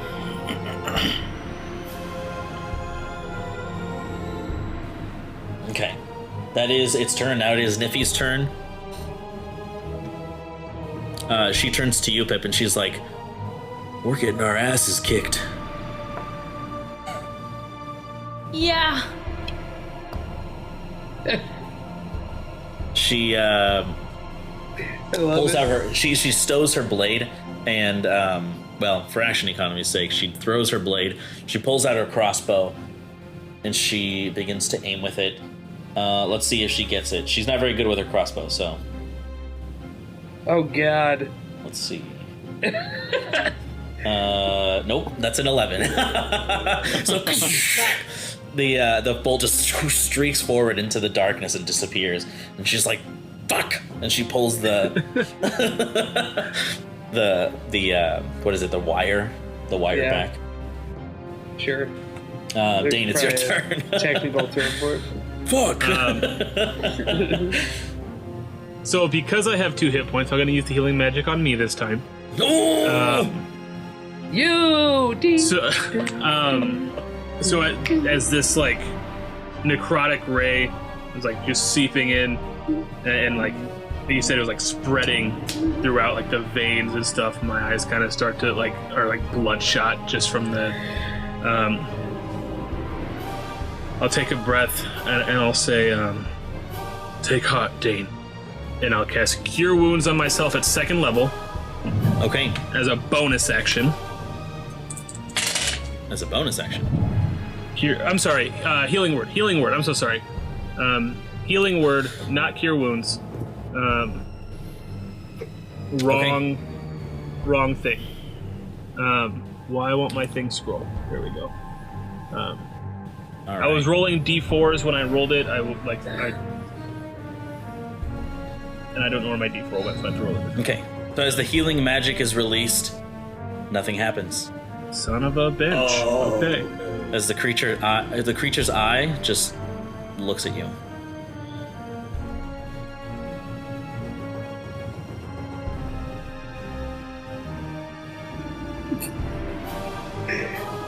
Oh no.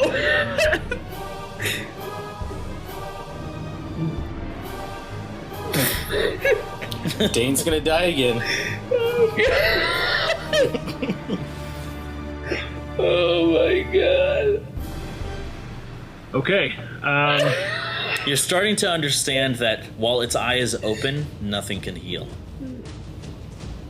Nothing can heal. Okay. Like, Yeah. Like no one can heal. No healing can occur while it is staring at you. Okay. Got it. And as this kind of clicks, this kind of like this, the realization. Then we shall shut your eye then, and then I'll slam the Apexis floor into the ground and cast Fairy Fire again. Centered a little farther out so that it, let's see, so like here I don't think would get Rondon and the Kytine, but it would get where I last knew the thing to be. Okay. thank God you said the name of that, because the whole time I thought it was a shit.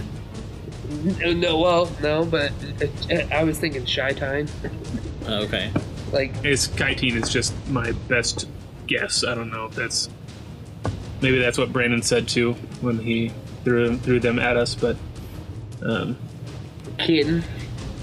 Little Yeah. cute little kitten. That's funny. That's funny. That's funny, Dane. He's gotta make a dex save now.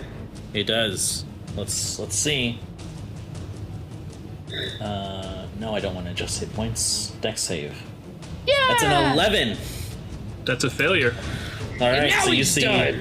glittering dust suddenly clings to this creature as it, instead of being hidden in the darkness, it now stands out to you, giving everyone advantage on attacks against it. Nice. All right, and 1, 2, 3, 4, 5, 6. So, In a moment of self-preservation, Dane's going to duck behind kind of that corner in the cavern.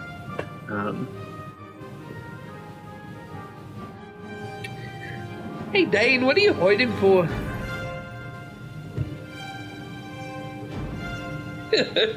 Why are you trying to hide and fire Just Dane? like my just like the black tendrils, like the veins that are just, you know, like as I turn to look at Kwanseng, just I'm not dying Stupid again. motherfucker. And that's action, bonus, and move. So All right. Gotcha. So, Pip, it is your turn now. Okay. As you see Dane just like just like running behind the rock as he is just like in a dire situation. I become very angry because it is attacking my friends. So you see I'm my. sorry. It's just I am very upset with him. Just like I would like to speak with its manager. I would like to speak with the manager. I'm gonna write a letter. Okay. I'm gonna have a Okay, BS. Karen. how dare you? She's gonna have a bitch fit. The white chicks. No. Yeah. Go on. What were you saying? Sorry to interrupt your moment. No, you're good. So my eyes turn red, and I'm going to hybrid transformation. Okay, so just Yeah. Super Saiyan. And I fucking book it to this motherfucker. Motherfucker. No, I know you'll be loving this. Right So I here. guess, do you want to move me, Brendan? Is Sure. it gonna- I will increase your token. Son of a bitch. No, I don't want to increase that one. Got him. Got him. Didn't see that coming. Got him. Okay. And so you can move yourself. You do have a dash as a bonus action, I believe. So how far can I get? Can I get up Whatever to your base far. movement speed is, plus, it's like a dash. It's like a free dash as a bonus action. So 60 feet, basically. So I can get right here? Does that seem right?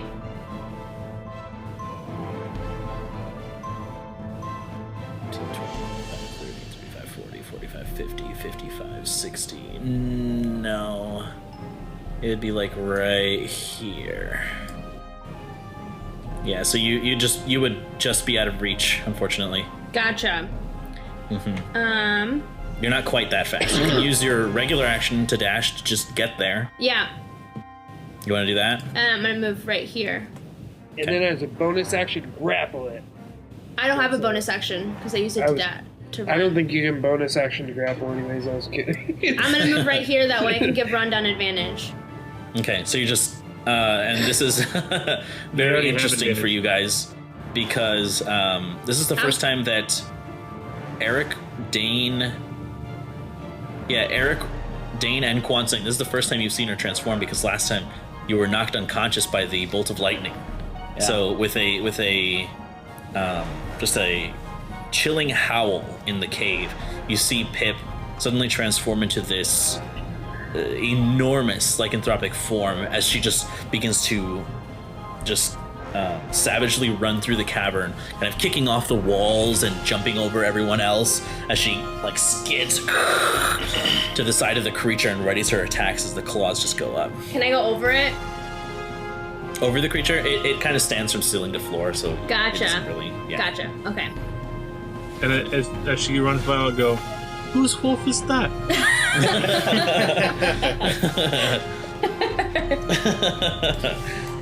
As you're at 2 hit points, you're like, this wolf is that? Yeah. To draw its attention too, but yeah. Your accent changed, Dave. Whose wolf is that? It's a TikTok reference. Whose horse is that?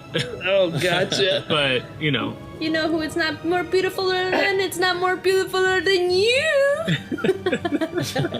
Kwansing, your turn. It is thou turn, Kwansing. Art thou feeling it now, Mr. Krabs? And they're playing D&D. Yeah, they are. He's closer now.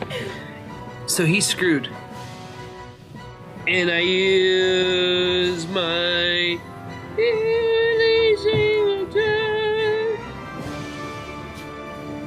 okay, air laser attack. Here's my first one. That's a 22 to hit. Yeah, that definitely hits. No, that just misses. And another 22 to hit. Oh, damn. And then I'll roll the damage for my unarmed strike as well. Okay. Or roll the damage. Oh, that one is a 25. Yeah, that hits. So let's do this. 8, oh my god. Plus 6, 14. Plus 6. 20 points of damage. Let's stick it go, baby. Damage. Damn.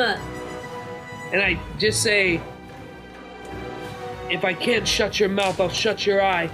And I just cast all those beasts of wind at it. That's a good one. Burn! I don't think it has Roasted. a mouth. Bet that one hurt. You need some ice for that burn? Idiot. So as these just one after another, the strikes of air that go forward, they seem to create these pockets in its form, and they just seem to create these. What am I trying to say? They tend to push out all of these bits of tar out of it, so its form begins to get smaller and smaller and smaller. And you see that as it's slumping over on the ground.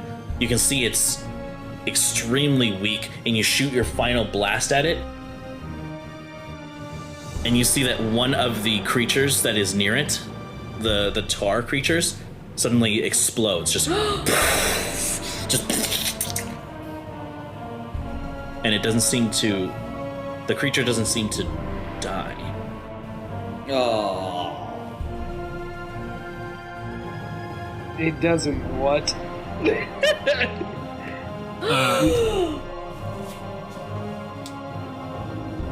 Oh my god! We're gonna be here all day. We have to remove the tar from the other critters. Well, it might be the ones nearby it, though. It might not be all of them. Maybe it's just the ones nearby it. Let's hope. Does only Real Quansick quick. notice this, or do we all notice it? You all see it. So yeah, I would say yeah, you notice it. Did I miss it? Did you roll those with advantage? I did not. I guess I can roll to see if any of them are a natural 20. But, hold on, that fell. 14, 17, 12. So no nat 20s. You still have your flurry of blows if you want to. No, I'd have to push it. I'm out of key points. Gotcha. Okay. So that'll actually I can move though. You can go on to the next person. I'll figure out my move. Did you want to use your effect on it? I just don't know where I'd move it to.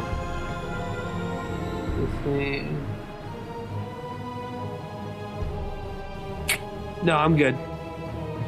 Because right now they get our advantage, right? Because it's flanked, but they get advantage anyways. They get Yes. advantage anyways, yeah. Unless Dane loses concentration, everyone gets advantage anyways. Yeah, okay. Then I will... Ding, ding. I'll move, like... Shoot. Here, over the water. Okay. Gotcha. So you just quickly step out of the way. As it comes to Rondon, your turn. You see, and actually you feel this like black tar just like cover you, just as this creature next to you just pops. It's like, that's gross. I hate this. If I could go into rage, I would. And I'm gonna start slashing into it. Okay. 19 to hit. 19 hits. And then 7 damage for the first hit. Okay. One of the ones near it, again, the one pretty close to Pip, just explodes. This black tar just exploding everywhere near her. Alright. And ooh, that's a 19, so that's a crit. So 2d8.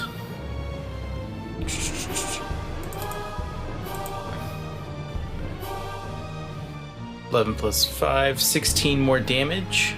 Okay, another one near it just explodes. Once again, the black tar covering everywhere. Guys, we have to take the tar off these guys. I don't know if we can. The people That's are still it. in there. We saw it when Dane looked at their eyes. And that was another 15 to hit. So 4 damage. All right. Another one that is pretty close to it. Just once again, just explodes as you can hear the sickening pop. Is that your turn?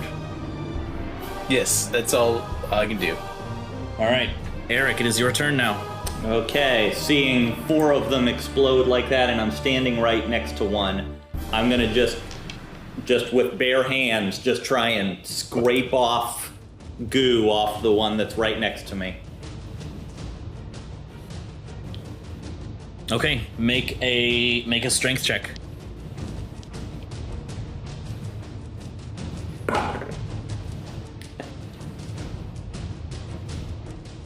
Natural 1. Yikes. So in attempting to kind of remove it, your hands kind of get stuck and you inadvertently begin to hug this creature. As you just kind of are unable to remove yourself. You are grappled for the time being. Yeah, that sounds like me. Okay. You still have a bonus action?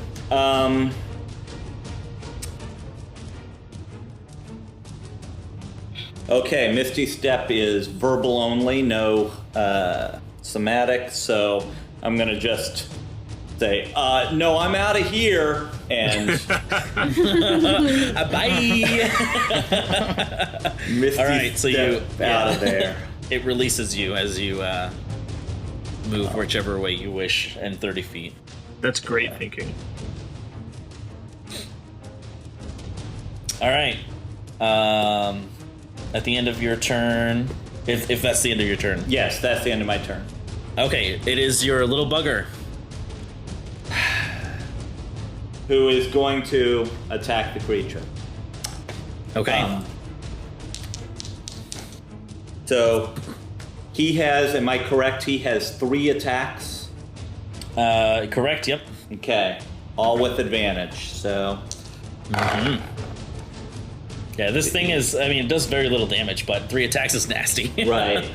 Let's see, what's the roll to? There we go. That's an 8 on the first attack. 8 to hit? Yes. Oh. And a 9 on the second attack. These are with advantage. Okay, yeah, I was about to say, what? And, God, I rolled a natural 1 on one of the dice all 3 times. Oh my Wow. God, Mike. Just destroy the dice. And a 10 on the third attack. Okay, yeah, so it's just Yikes. like slashing at pudding. It doesn't know exactly where to hit, and so it's just making all these like horrible noises, and it's just doing its best. But Sure.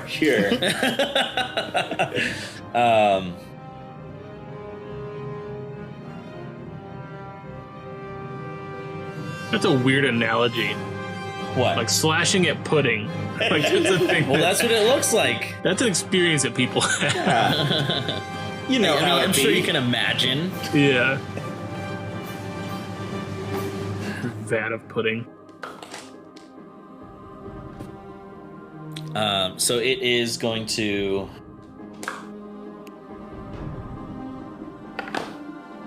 use its eye. It's going to turn towards you, Pip. I need you to make a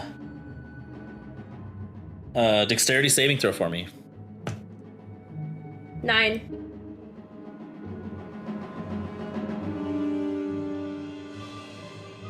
Nine points of damage. 9 to your saving throw. Yeah, I rolled a 3.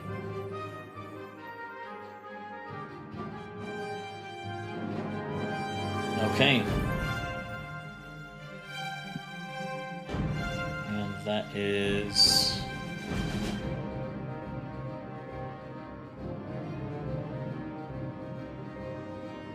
Oh, Jesus.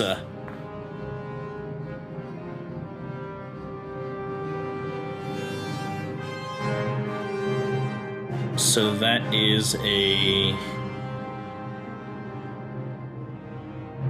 Am I rolling the... Hold on, let me just make sure I'm rolling the right dice, because I don't want to just, like... Bye! Yes. Yes, that is the correct amount. So you take 30 points of force damage. 29. 29. 29. Okay. Okay.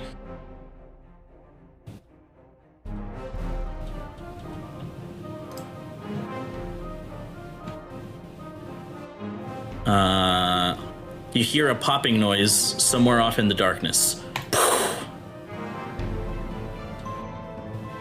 Oh, so that one thorns. Yep. It's also not limited by distance.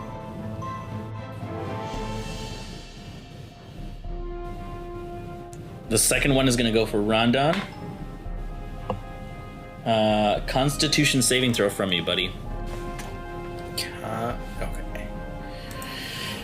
Let's have a look. 24. 24 succeeds. So you only take... this one's 4. So 11 points of necrotic damage as the eye just shoots out at you. You feel the horrible sensation as these black veins appear to just surface from your arms. I'm just like, ugh, I feel like I ate something bad. I think I got Some more of those berries. And the last one is gonna go for Kwansang. So that is... Okay, this one, again, another Constitution saving throw from you, Kwansang.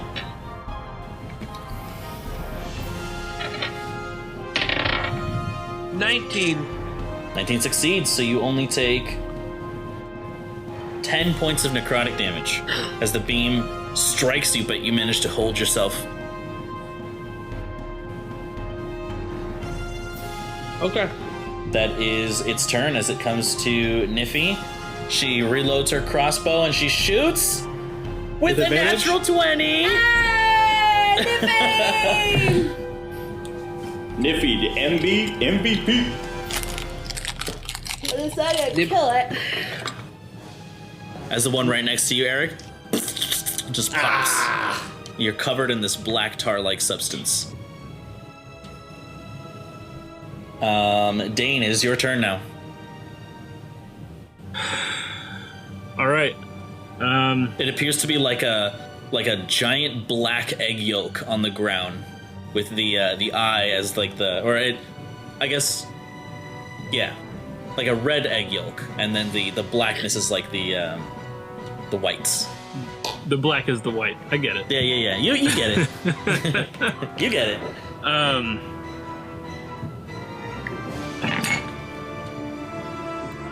While it's kind of shooting these beams off in different directions, I'm going to go to the one. There's one that's kind of right by where I'm at, kind of ducked in this corner, standing right in front of Niffy there. I'm going to just take a couple steps out of cover, and I'm going to try to start pulling this goo off it just to see if it can be done.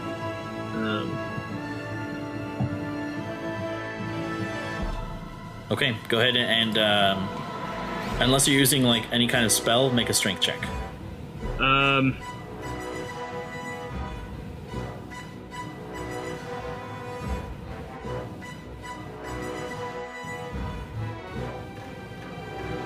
Sorry, I'm weighing my option.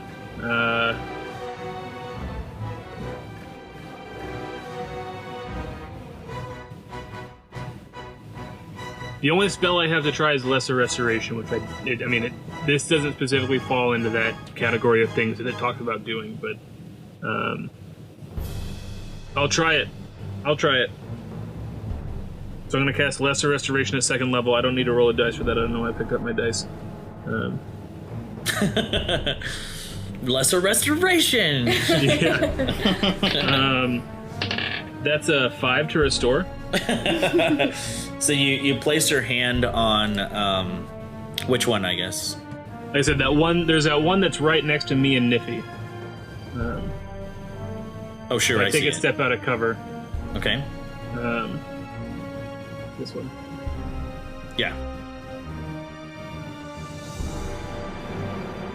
So you place your hand on this black tar-like substance, and from your hand these blue, almost like wisps, begin to like circle this creature, and you can see the tar beginning to like just slowly fall off of it, as you see a halfling just fall on the ground, unmoving.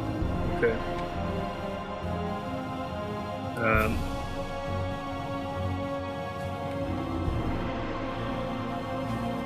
So was one movement that I moved to step out there. 2, 3, 4, 5. I'm kind of standing in the puddle back there, kind of getting back behind cover. Okay. but just kind of preparing to. I only have one more spell slot to do Lesser Restoration with, but I'm gonna get one more. Did you want to change that one's color so that you know not to pop it? Yes. I'll change it to blue. I'm blue. Dabba dee dabba die.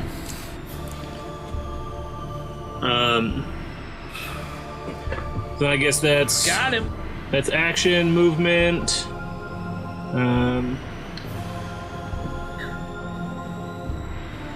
Yeah, that'll do. All right, Pip, it comes back to your turn. Okay. So, seeing the halflings die, I move here and knowing that I can't let or be the cause of someone else dying. I think of her and I have to make it right. So I move to this halfling over here to try Okay. to... This creature gets an attack of opportunity against you as you move away. Yeah. So that's a 22 to hit. That hits. So you take from its bite attack 14 points of damage.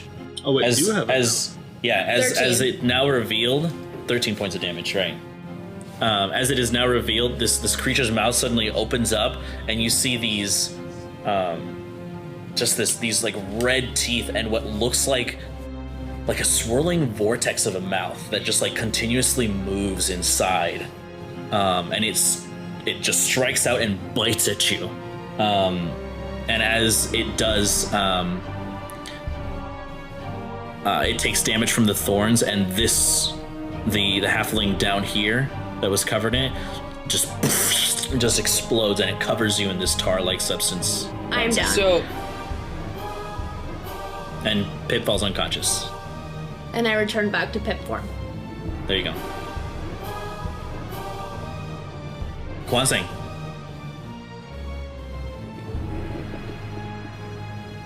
I'm gonna hit it with 3 attacks. We're gonna explode 3 of those things. It's gonna suck. First, and these are all with advantage, right? Still? Correct. So, 25, 25 hits. 26, 26 hits. and 20. All 3 hit. So with the first attack, you notice that the one that Pip was rushing to suddenly explodes. And with the other 2, since there are no other tar creatures around, how do you want to do this? Oh, it was a radius. Thank God. Woo! So what I'm thinking is Quan saying, seeing all these people dying, like him being a people person, he's gonna yell out, he's gonna say, "Make it stop!" And he's just gonna close his eyes and just start sending wind bolts straight at it. It's very eyes closed. It's not focused. It's just, I just want to keep hitting it until it's dead. Okay, so with the staff, you just continue to just whip back and forth, just as they just kind of like sweep upward, and you see these concentrated bursts of air. Rondon, they threaten to hit you, and so you just jump out of the way, but you see that these grooves begin to carve themselves in the rock itself.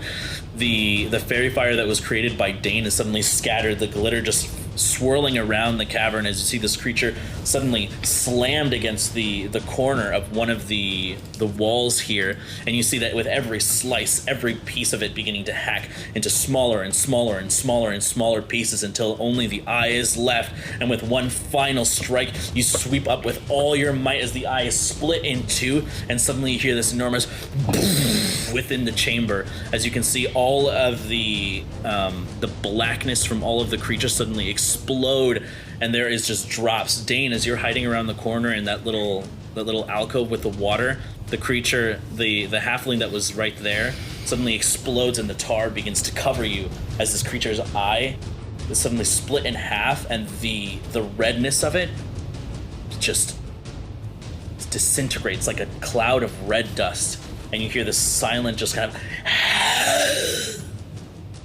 as it falls still in the cavern. So they all popped. Like there's not Correct. like a halfling underneath that's... They're all dead. Correct. So we saved a total of 1. Yes. Saved one. Sorry, guys. I made it stop. You did. Kwansing, over here. Pip needs attention. Yeah, I'll kind of like in my head when all that happened, when the eye finally split, he dropped his air scooter and fell to his knees, and he'll kind of pick himself up, and you know, like in just basically any cartoon or anything, when somebody's like really out of it, their arm just kind of dangled down, and I'll just kind of stumble over to her, and I'll take out my kit, and I'll like half laying down, I'll start to wrap her up. What would have just taken a round in my head now takes 2 or 3. Just I'm very out of it. Sure. I'm just imagining Dane's Speckler. Don't mind me. Dane You is all actually... feel... Sorry. You all feel this very, like, just horrifying chill on your body. Just There's from a second one. the tar-like substance, and you... He's quickly muted. killed her. You're muted. Your audio went out, Brandon. You're muted, Carla, I think. No, your audio went out for a second. You said we feel a chill, and did then... Oh. You're good. Sorry, breaking. I said... Shut up, back. I said you feel a chill across your skin as that black tar-like substance just slows off of it. It doesn't seem sticky anymore, but just coming in contact with it just sends shivers down your spines. Shiver me timbers. I hate you. It was time to So make that that joke. you come to consciousness as Kwansing heals you for... Oh, sorry. Let me do the roll, but you come to consciousness. You can finish. I'll do the roll for her quick. Actions. Right? Healing. Here we go.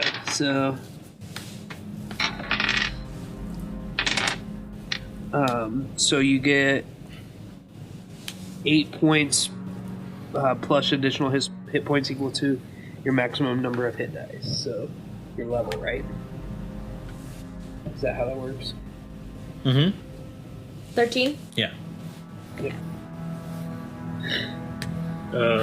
So you wake up to Kwansing just bandaging you. Did we save them? No. We didn't save any to my knowledge. And I just kind of lay that back and say, thanks, Kwansing. Don't thank me. It's my fault. And then as soon as I finish bandaging her up, I just roll over, flat on my back, and I put one arm over my eyes, just kind of exhausted. And I just breathe.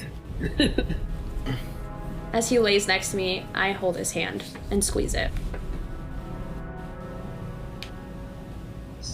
Okay. Dane? I guess, am I able to hear that conversation from where I'm at? Probably not. They're probably not, like, yelling or anything, and I'm a good 50 feet away. I'm going to go over to the one that I managed to lesser restore. Okay. And just kind of medicine check. Is it alive? Is it stable? Go ahead and make a check. Okay.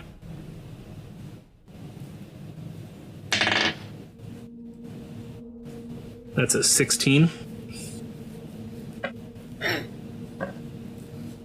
16. They are alive, but they are unconscious.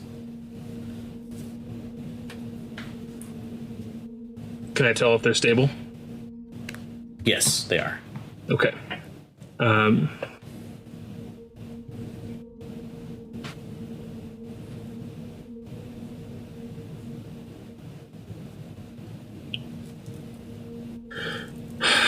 I am so low on spell slots. So as I'm kind of examining him, I'll kind of do like the wipe his hair off his forehead sort of thing. And I'll say, "Can you hear me? Wake up." And I will cast Healing Word at first level for 2 points of healing. Okay. Better than no points. It's better than no points. So he opens his eyes just ever so slightly. Let me see real quick. And he dies from exhaustion.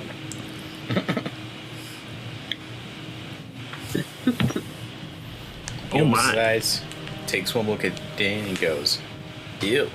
And goes back. Okay. He opens his eyes and you can see him. He does this stretch.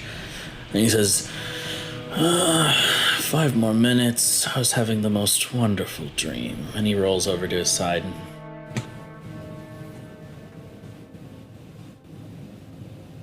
Tell me about your dream, friend.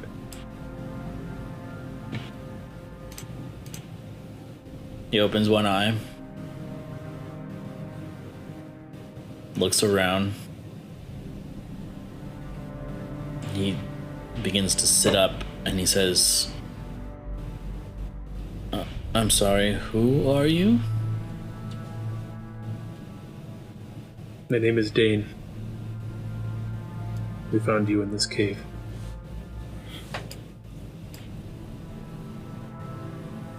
Where exactly am I? We're in a cave just some direction from Co's Quest. North of Co's Quest. Oh. Well. How did I get here? I'm not sure. What's the last thing you remember?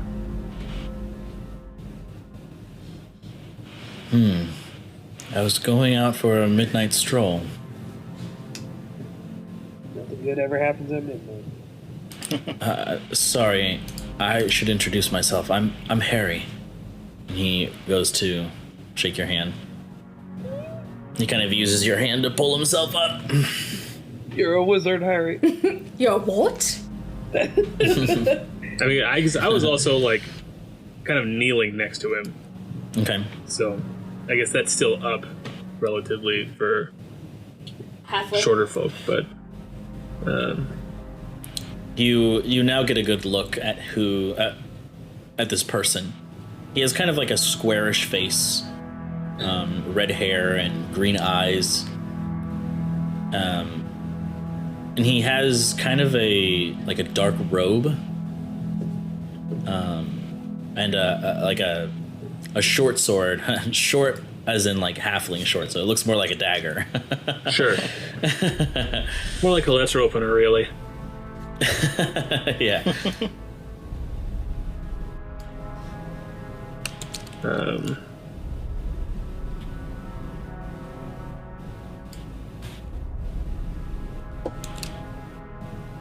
He said he was out for a midnight stroll. Oh, what time is it? I'm sorry to say that that's a complicated question to answer. It is night sometime, I think. That makes 0 sense. You will understand soon, but for now, and I'll grab a good berry off of the staff, Sure. Just and offer it to him. Yeah, eat this. It may have been some time since you've eaten. He smells it, puts it in his mouth. His eyes just go wide, and he says, may I have another? I pick another one and hold it out to him. And now he's bloated. Right. He eats it and begins to stretch, and he says, oh, did you guys have a painting disaster around here? What's with all the black? About that. Rod Dunn says from a mile away. Yeah. Yeah, just About that. It's just gross. Don't touch it, please. Perhaps have a seat, Harry. This won't be easy to share. Whoa, hey, you're acting a little too serious. I gotta get home. Home can wait a moment. There's things I want to Alright. prepare you for. He crosses his arms and just sits on a stone. And I will Let me tell him have that it. I'll tell him that the sun has gone out. That there has been a fire genasi bringing light to different halfling villages, and that's when we came to Cause Quest. And we were told there was some sort of monster in this cave. We found a bunch of probably his kin covered in this black material, but we were only able to save one before the black Massacre. material. Before they were consumed by whatever it was that was on them. And I'll deliver it with as much tact and as much sympathy as I can, but role-playing that whole thing was going to take a lot of time. So. Sure. So he has his brow furrowed, and he's like, nah, you're fucking with me. I wish I was.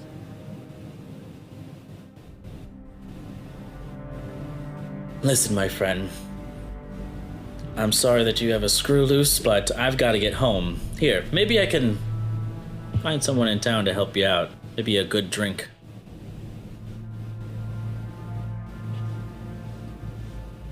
Perhaps. Come on, I'll show you. He grabs your, you have the armor, right? Or do you have any, like, loose clothing? As I'm wearing a tunic under the armor. Sure, so he grabs your tunic and he begins to pull you to the direction of the entrance. A moment, Harry, I'm sorry. And I kind of call back to everybody else. Do we have any more business in here? I think we've done what we came to do.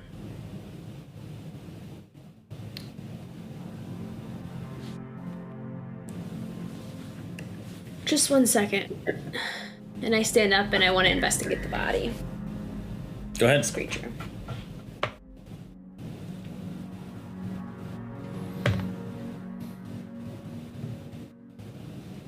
I don't fucking What'd you know. get, Carlo? I got a natural 1. Okay. I'm gonna put this die in the dice. Can I use my luck for her? Interesting. Let's see. Do you have any credit? You do. You have. It just says you have a succeed on a minus. skill check. Oh, you want to give up your luck? Gotcha. Oh, you know what? Sure.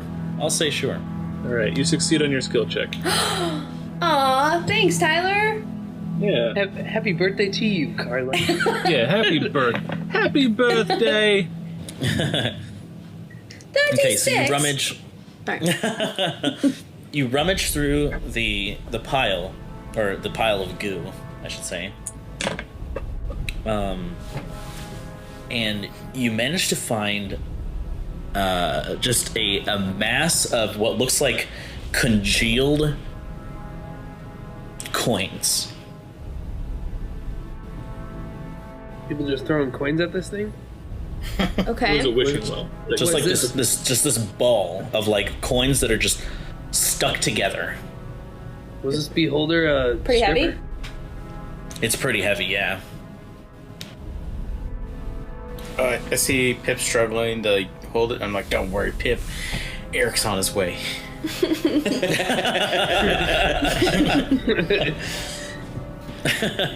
But then I go like, I'm just kidding. I will help you.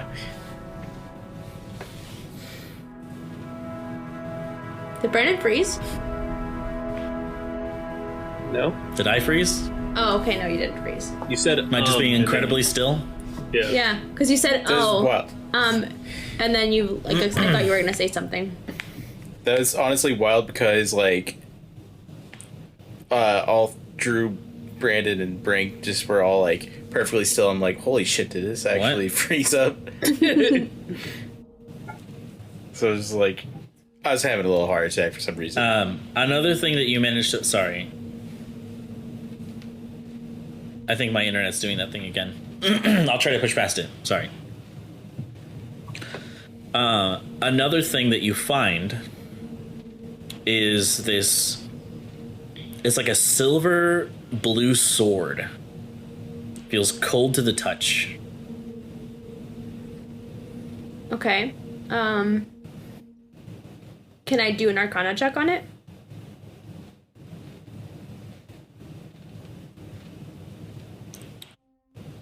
Arcana check? Yeah, go ahead.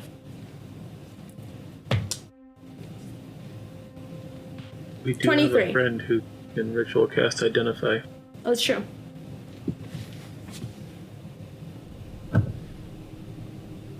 Don't worry about it, Mac.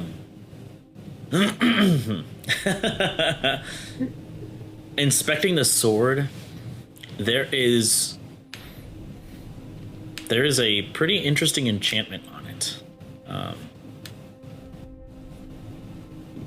It appears to be enchanted with frost, though the specifics of the weapon don't appear to be clear to you. But just kind of looking at it, you can tell that this is what the enchantment is based off of. Rondon, is this something you might find useful? Well, shoot, Pip. I don't know. I haven't been much of a swordsman, but I'd like to try my hand at it. Here.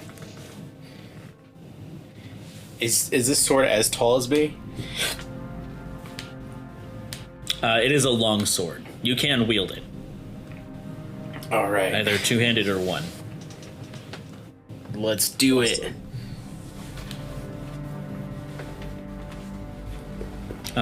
You also managed to find a handful of runes, actually. Okay.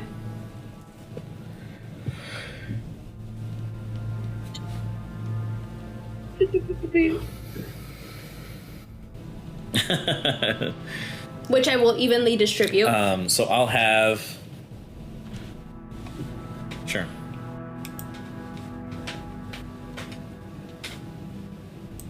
It's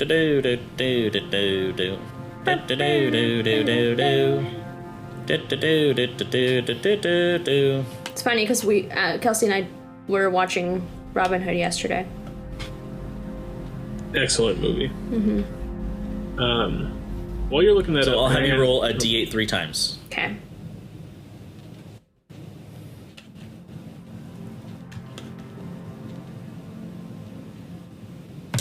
Two.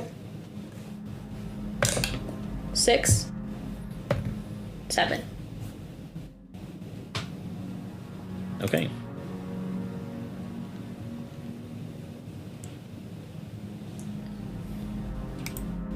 So you find one rune of defense, +1, one rune of protection, +1, and one rune of thorns, +1. Okay. Okay, Dane? I was just going to ask Harry,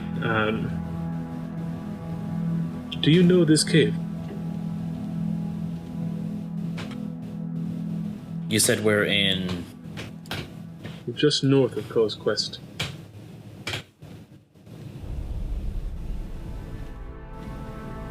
Yeah, everyone knows this cave. Why? I'm just making sure it's not going to disappear after we leave. Something ain't right with you, buddy.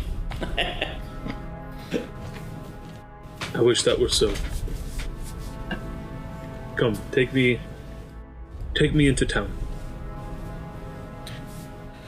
All right, here we go. And I'll follow Harry out. I don't know what everyone else is. I'll follow you guys out too. I think I'm gonna stay in the cave. It's cozy. Yeah, I think I'll live here from now on. I didn't know if anyone else wanted to explore more while I went out and tried We to break the can't news see to the poor guy. nothing, Dane. That's Rondon. That's my Rondon impersonation. I guess yeah. On the way out, I'll do my cantrip with my lights, and I'll kind of just wander around and try to explore the cave a little bit more. Okay, See if I can find anything. gotcha.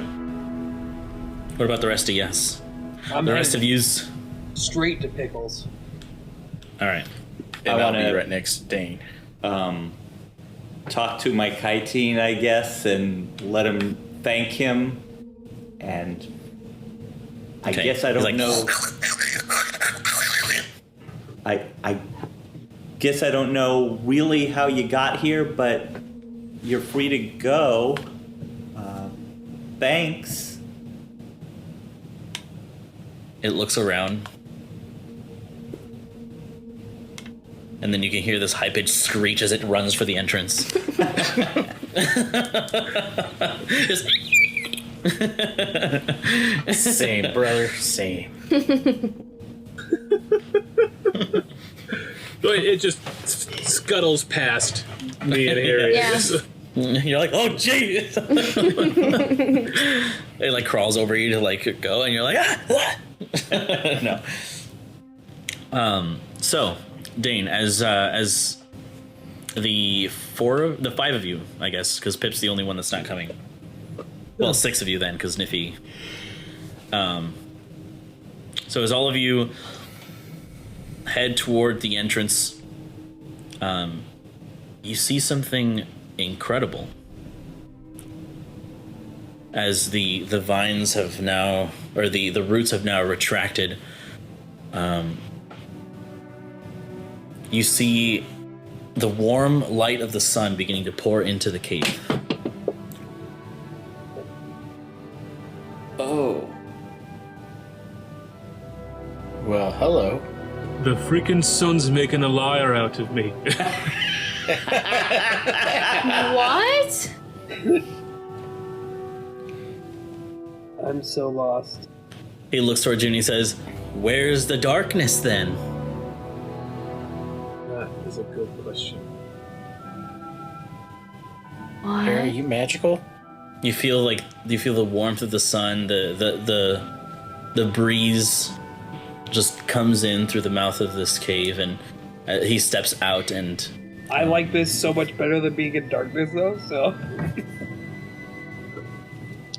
you can see him walking around kind of just outside, grass beneath his feet, just looking into the cave.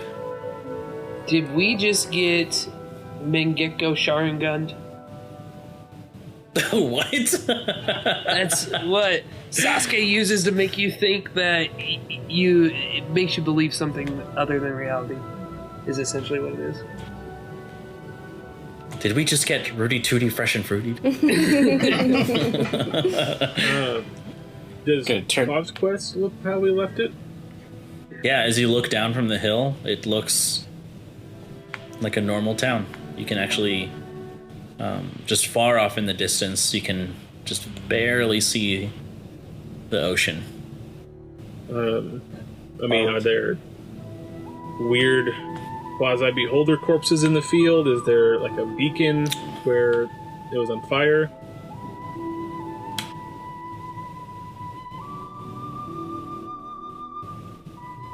The corpses are not there from what you can see, but you can see the fire, like the pyre that had been constructed before. Yep. I'm gonna turn to Harry and just be like, "You a wizard, Harry?" I actually am learned in the arcane arts. Oh my Oh. god. Well, I'll be damned, Harry. Put it there. I am gonna say, I'm just going to look at everybody who's just baffled, and just because Kwanzaa is in this kind of state of despair in a way, I'm just going to say, let's just pretend it's normal. And just keep walking. Is Pickles out there? He is. Both Wolf and Pickles are waiting at the outside of the cave. Okay.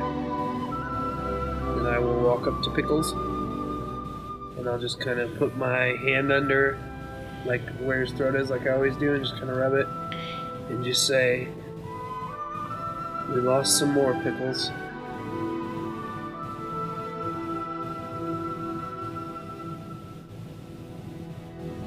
He kind of leans into you a little.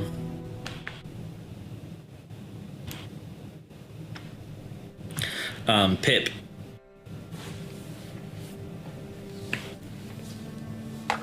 As you are investigating the cave, just go ahead and just make an investigation check for me. Okay.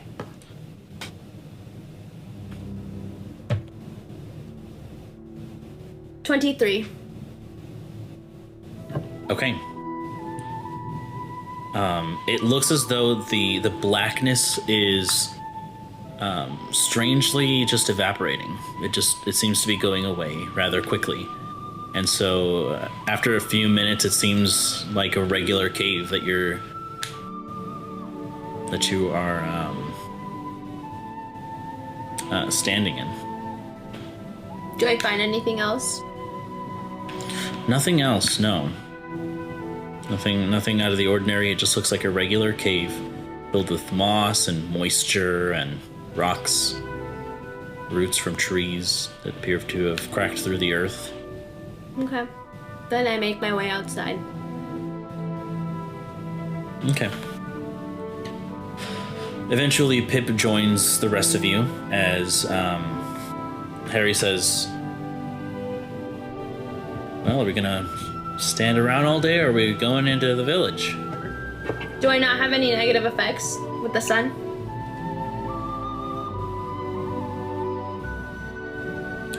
No, you do not. Okay. That's good to know.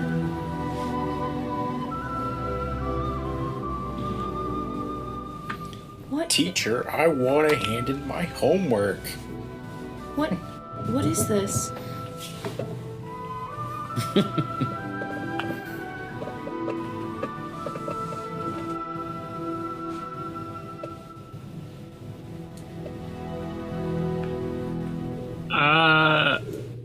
I want to call out for Dreamcatcher.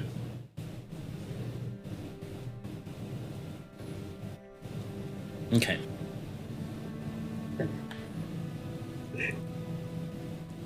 You call out to her. There's a sudden, like, a whoosh of wind. And she appears right behind you all.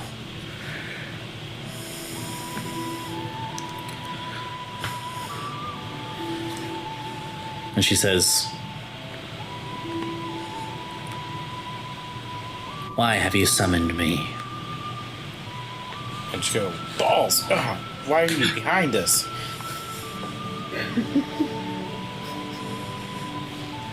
I knew of no one else who might know what's happened. What is this?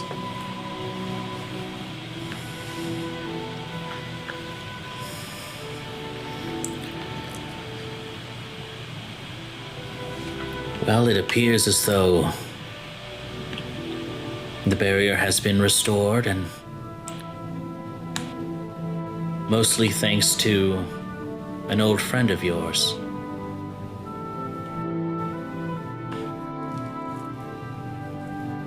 An old friend. Are you talking Veritas? Because last time we knew he was dead. Possibly dead. The whole barrier has been restored. You look up to the sky to see the sun shining, and suddenly there is this black silhouette that flies overhead. You see it kind of turn and suddenly land in front of you as you Antorian. see... Antorian! No, actually. Oh. As you see Veritas suddenly land in front of you. What? How? We're in a dream. We're in a dream. We have to be in a dream. You will not get rid of me that easily. You son of a bitch. I honestly had that same thought, Pip. Well, no. We have to be in a dream. This is not real. There's no way. I take my pitched cloak on off. saying, You what? to make sure that you're not in a dream. He says, "You did well as the troop master. One day you will earn that mantle." As he takes it from you. Hold on. I guess as she's holding it out, I kind of like reach a hand out. But do you realize that we're standing in full sunshine?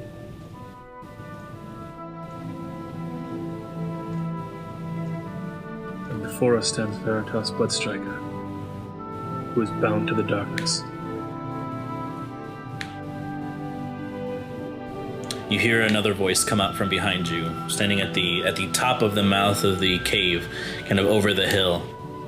You can see the gold and platinum plated, large, muscular form of Alistair suddenly say, "It was I that granted him ability to walk in the daylight. It was. Do not be troubled, Dane."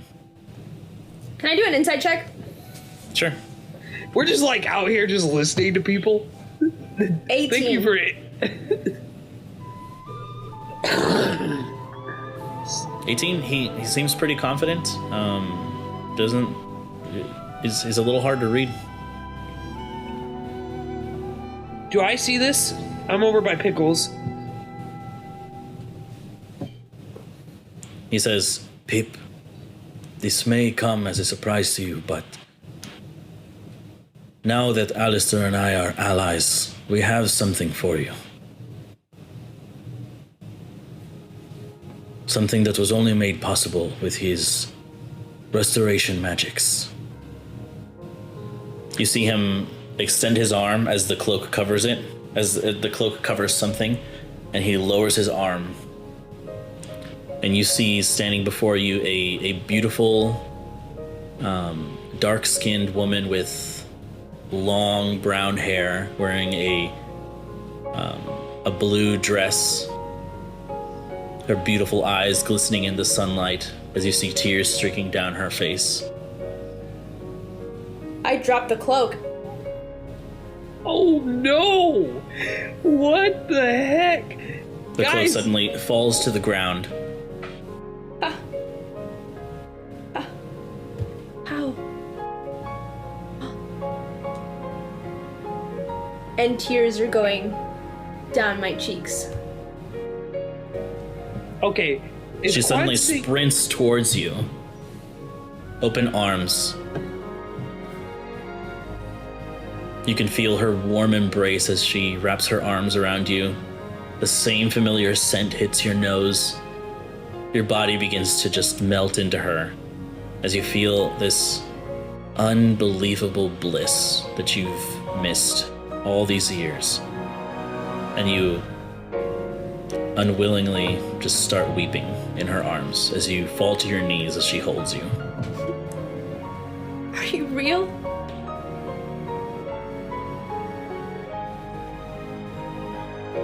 She nods her head as she doesn't have a breath to stop from crying. Yes, Dane. What do I need to roll to try to determine if this is some sort of illusion or dream or I've been this whole time. That's what I'm just saying. Like, guys. Maybe an Arcana check? All of this is fake. Has to be. I know, but Pip doesn't know that. I know, but I'm just like. Dane's 18 wisdom is like, this is just too easy. Like, this is not. It'd be awesome if this was the case, but. And Tyler's mad suspicious. Tyler's so suspicious and not at all. Brandon's like, don't be suspicious. Don't be suspicious. Don't be suspicious. Don't be suspicious.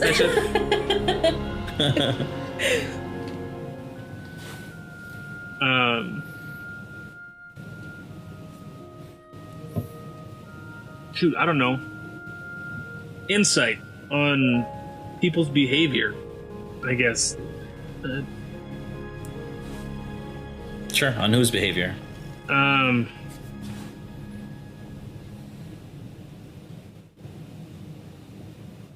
Dreamcatcher. Okay. I'm gonna give myself guidance on this as well. Sure.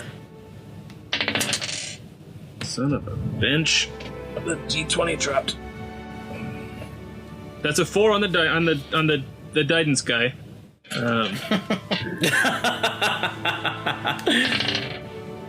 And all right, so that's 21 plus 28 to insight. 28 to insight on Dreamcatcher. Okay.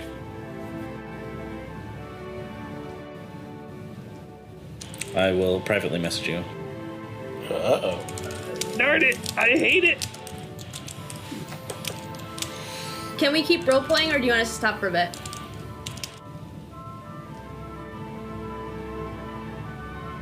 Yes, you can keep role playing, but I need to.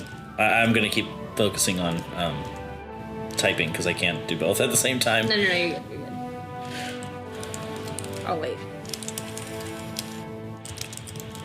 I guess I'll come back. Pip, who is this?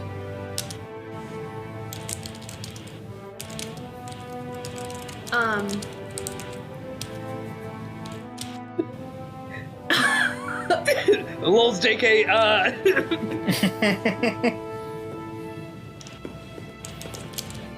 Hold on. Let me roll. But you.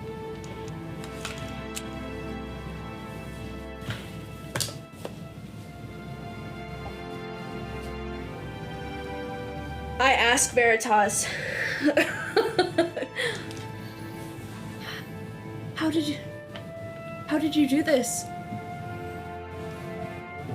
It was not me, but Alistair who did it. Why? He has access to spells that... You ask him? To Alistair? Yeah.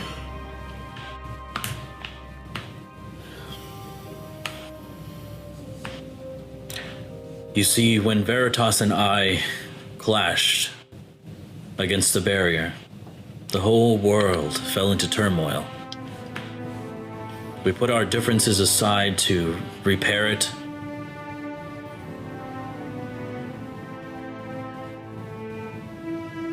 And as an apology to him for pursuing him all those times in the past, he only asked for one thing, and that was it. What was it? Hudson is in the background like, who? What? What's happening? To bring her beloved back to life. And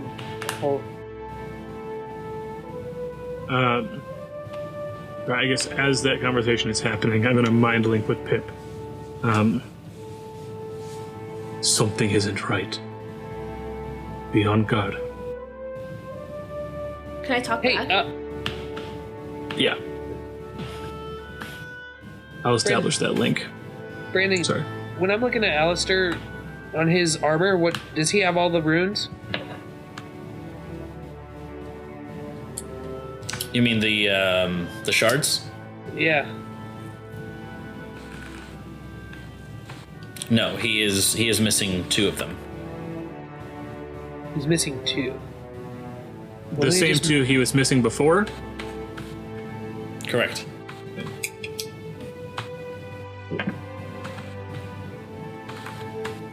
Mike has something. What's Harry doing during all of this? Harry has begun to walk towards the village. However, you do see some people beginning to walk up the hill from the village itself. It seems that some people are coming over. Do we still have tar on us? No. I'm gonna pick up the robe. Veritas had picked it up if you dropped it. Okay. Oh, God.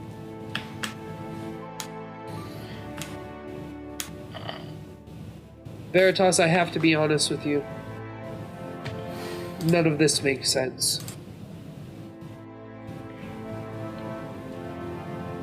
You two nearly killed each other. You just shook hands afterwards?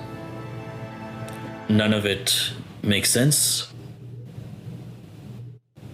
I haven't let go of Olive, by the way. You were just holding her, and your embrace is just... I mean, you guys are just holding each other in desperate love. Can I do an insight check on Veritas when he says that? Our conversation, I guess. Whatever it was.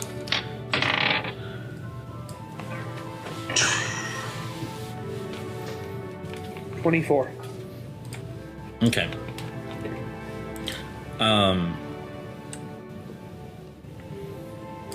Yeah, there. I mean, it doesn't seem like he's being insincere or anything. It just. I mean, he seems fine. It just. He's always been kind of sneaky, but Yeah. you don't sense anything off. Now, this is kind of a meta thing to say, but what if we took out the eye of Aragoth to view the situation? Oh, God. I don't know if that's a good idea. I know, that's the hesitation. Because if they see that, they might be like, oh, you have it, do you? So who had it last? Flancing. I think I'm saying. I have it. just be stealthy about it, I guess. If you do it. Oh, I look up to Veritas. What will you do now? I will continue to do what I've always done. Travel the world and rid it of these evils.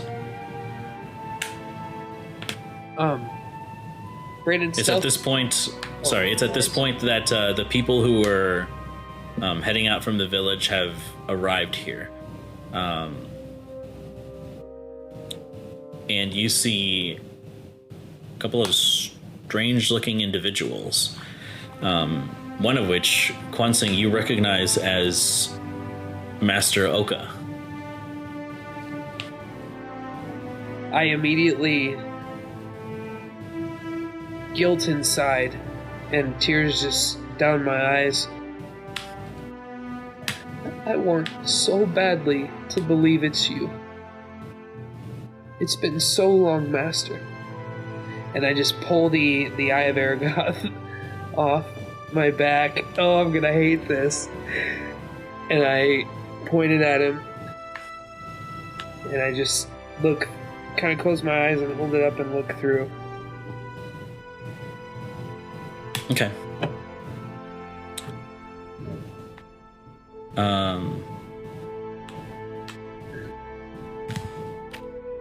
Oh, God.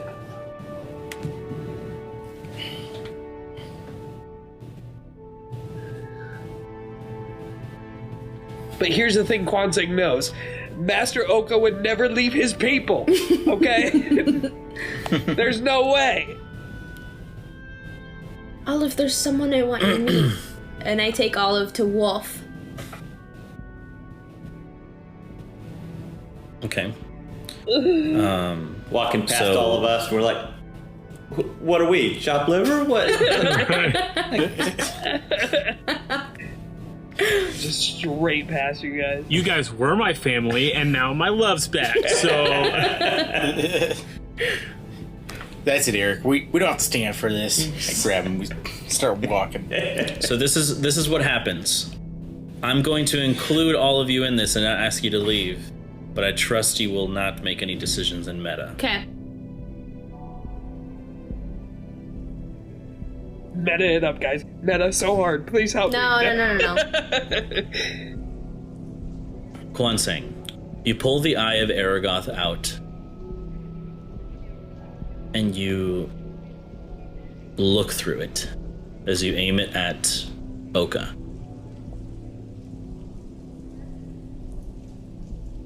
There is this vision of tinted red in front of you as you find yourself unable to move. Your body feels wet and sticky, immobilized.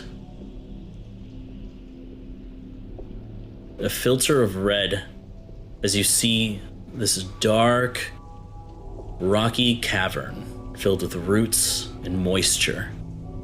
This gathering mass of black begins to reform itself on the floor. This black circle reforms itself into an eye as it slowly lifts itself above the ground. Oh my god. And it says, "If you will not take paradise, then you will not have it." Hours go by as you stay there in silent writhing, your life force draining from you. The pain is more immense than you can imagine. And that's where we'll pick up next time. Oh my god! Oh my god! Oh my god! Okay, what?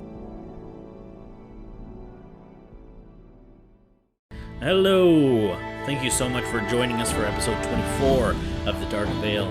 If you're enjoying our podcast, the best way to help us grow is by telling your nerdy friends and family about us and leaving us a review wherever you listen to podcasts. To keep up with us, you can find us on Facebook at Realm Narrative Gaming, on Instagram, TikTok, and Twitter at RNG Presents, or go straight to our website at rngpresents.com. Thanks again, friends. We love you. Be safe, and we'll see you next time on The Dark Veil. The Dark Veil is a production of RNG Presents and features Mac Anderson as Rondon, Tyler Brinker as Dane, Drew Doland as Kwan Sang, Carla Elfritz as Pip, Mike Lewis as Eric, and the Dungeon Master? That's Brandon Rubio. Our amazing music provided by Aiden Chan, and this episode edited by Carla Elfritz. Thanks for listening. See you next time on The Dark Veil.